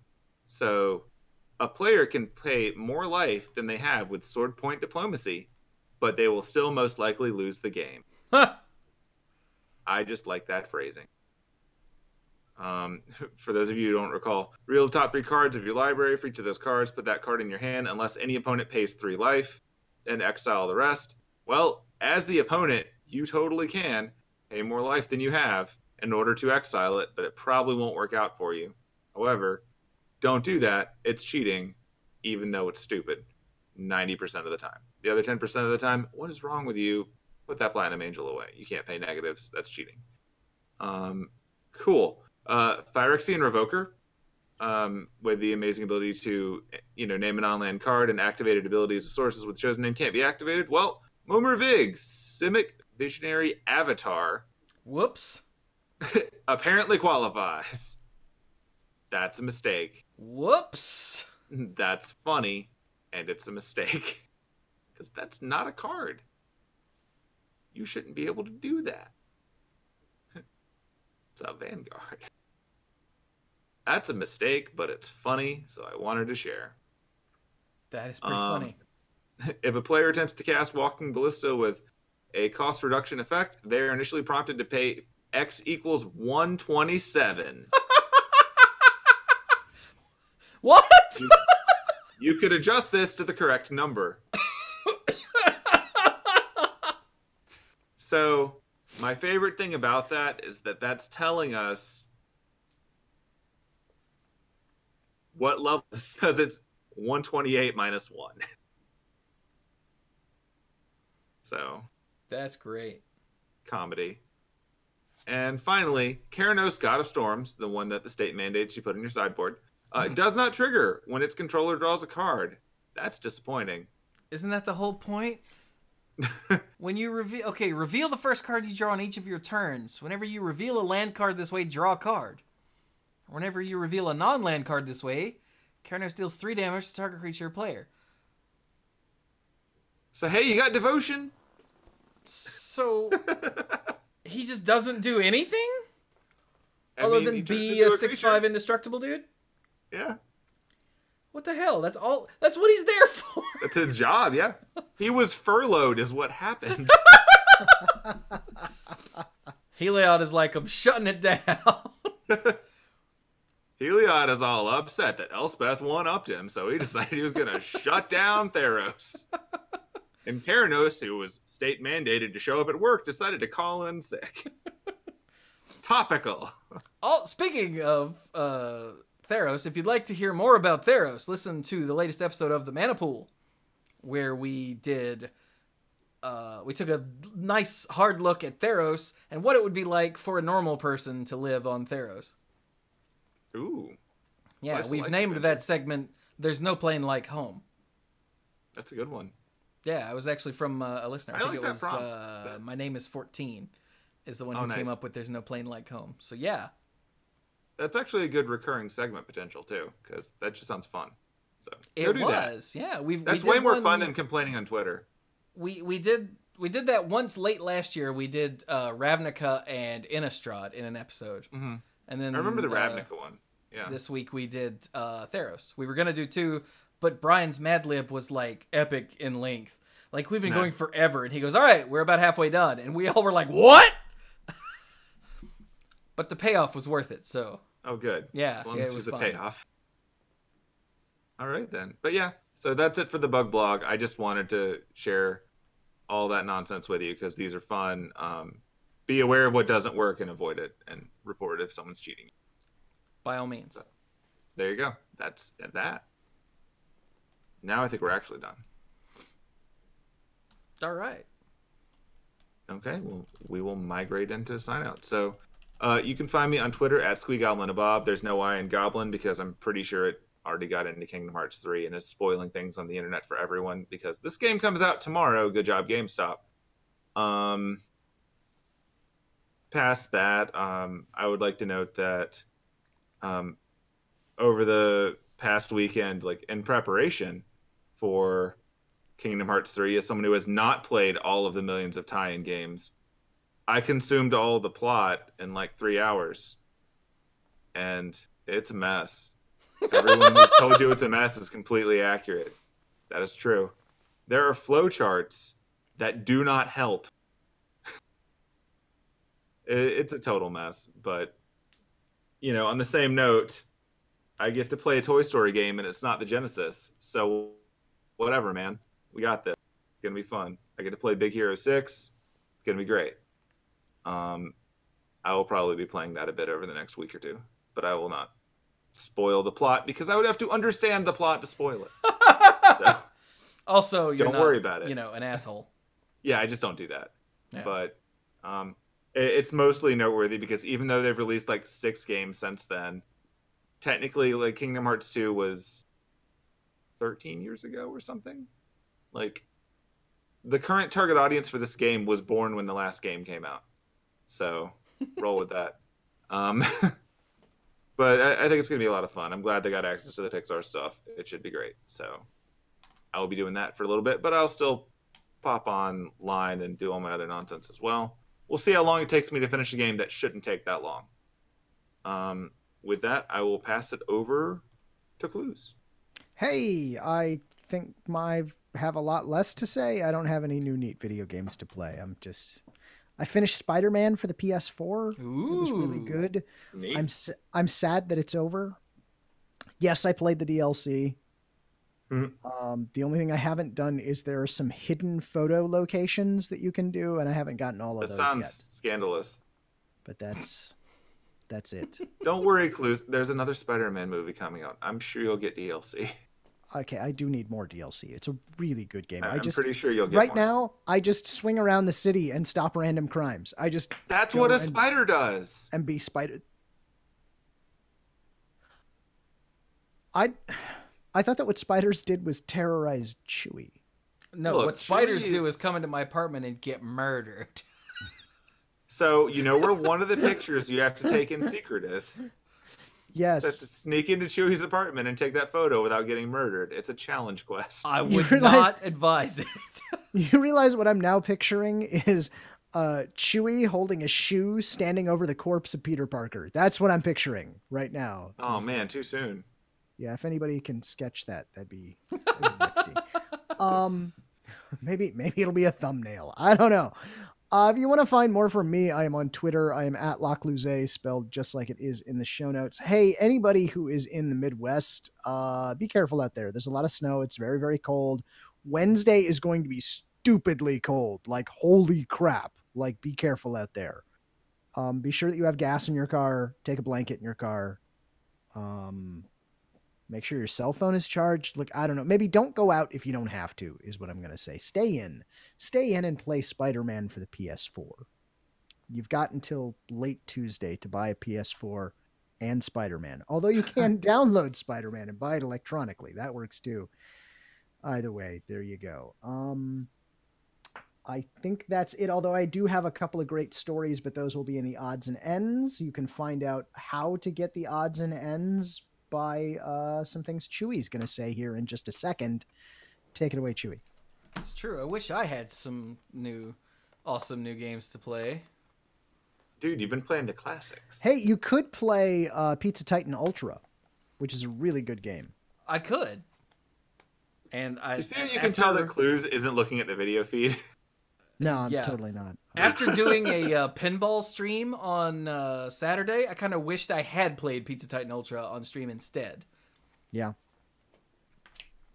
It's always the right answer. What you gonna do? So yeah, I got this awesome Switch now, and I've been playing Smash Brothers. And I finally, when I took the Switch to the parents' house yesterday, to show them, what the deal is.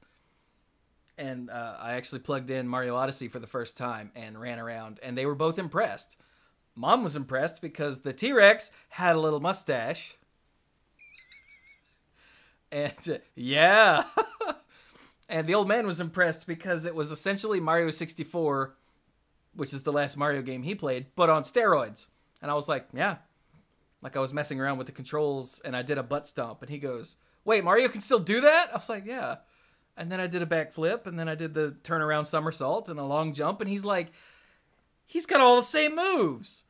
That's crazy. And I'm like, no, what's crazy is that they did it so right the first time way back on the Nintendo 64 that they haven't had to change it all that much. Yeah. So, But now, he has a hat with eyes on it and he can possess things and give them little mustaches, which my mom was thoroughly, thoroughly impressed by. But, so yeah, that's a parental update. They think the Switch is cool. They're as amazed as I am that when it's on the television and it looks like it does, and then you pick it up, it still looks like that in handheld. That blows me away still. Because handheld games Have you look introduced them worse. to Cluze yet? Do what? You need to introduce them to Cluze if you haven't. What? No, they don't care about Smash Brothers, so. No, just Cluze. Oh, okay. He's all tiny and adorable. He does have a bow tie too. But anyway, so hey, excuse me, I made an announcement on I guess that was Saturday. I have hiccups.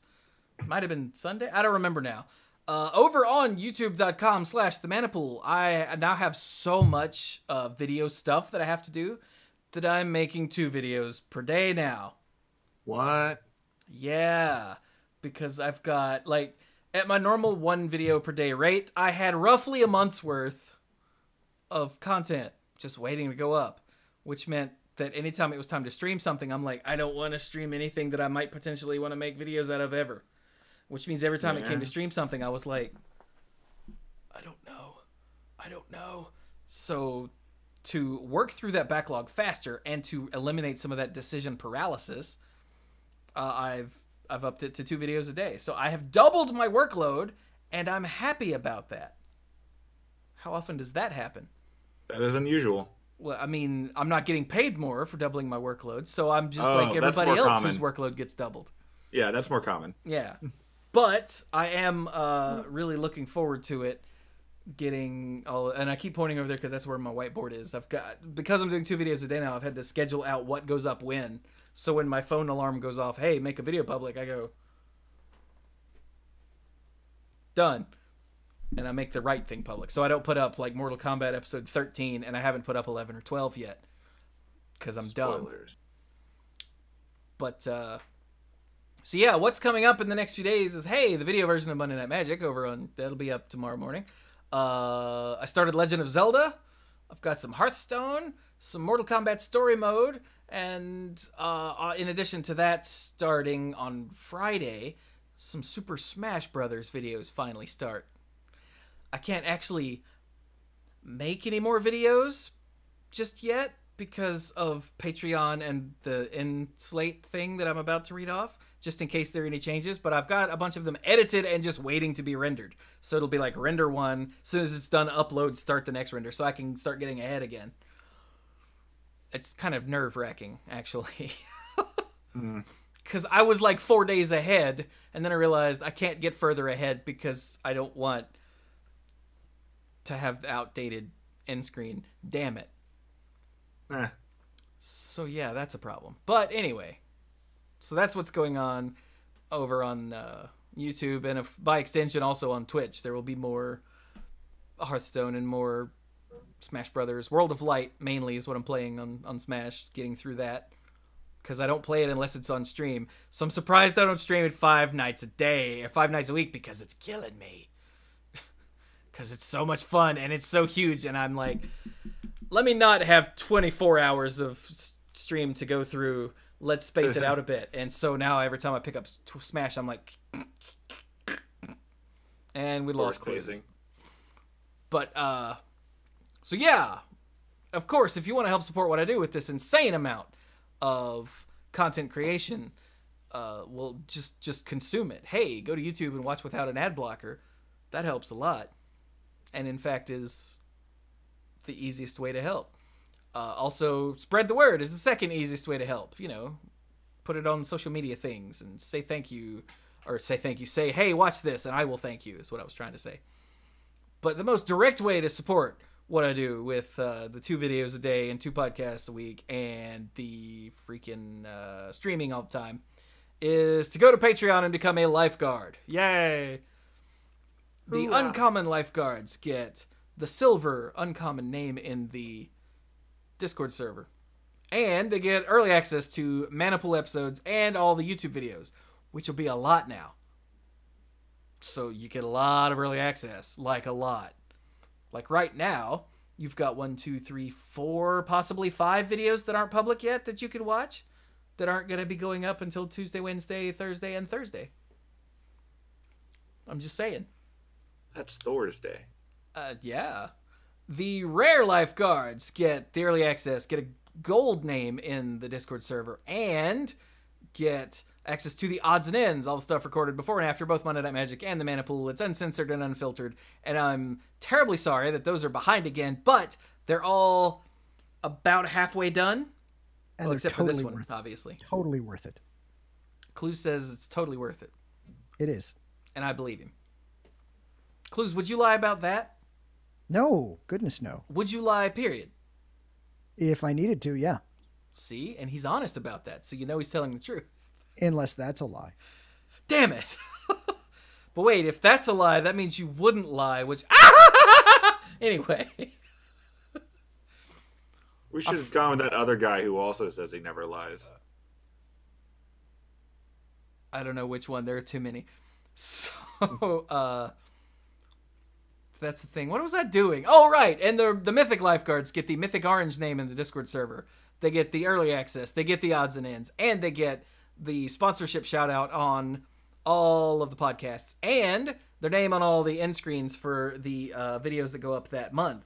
Which is why I have to stop making videos now, because it's almost the end of the month. And in case there are any changes, I have to change the end screen. Makes sense, right? But once, like, the second hits, I'm just going to be barfing out videos. It's going to be insane. Like that. But anyway. That is great. So I'd like to thank our Mythic Lifeguards. Kim Ho, Andrew Hunt, Al, Paul David, Lance Delicious, Team Uhellas Haryu, Connor Kennedy, John Morris, Alex Gonzalez, Jeff Spencer, Stuart Slaw, PJ McMullen, Sophia Bertain, Casey, Fayen Says, Danny Liao, Jason Doan, Cody Buckowing, Jake Jansons, Jason Kaus, Gothic Man, Brian DeLucci, Stark Maximum. There were some bits. You were right on time too. Pinball Wedge threw 10 bits and said that's Stark's name. Nice. Keith Moody, John Parker, Aleph Cat, Dan Holm, Bartle, Mike Millerburn, and the Beast Father, Aaron Goodwine. Thank you all so very much for your support. I quite literally could not do it without you. And also a thanks to all of my patrons at all levels, all of the lifeguards, and all of you Twitch subscribers, and everyone who watches the videos, and I love you all. Twice. Ooh. Yeah.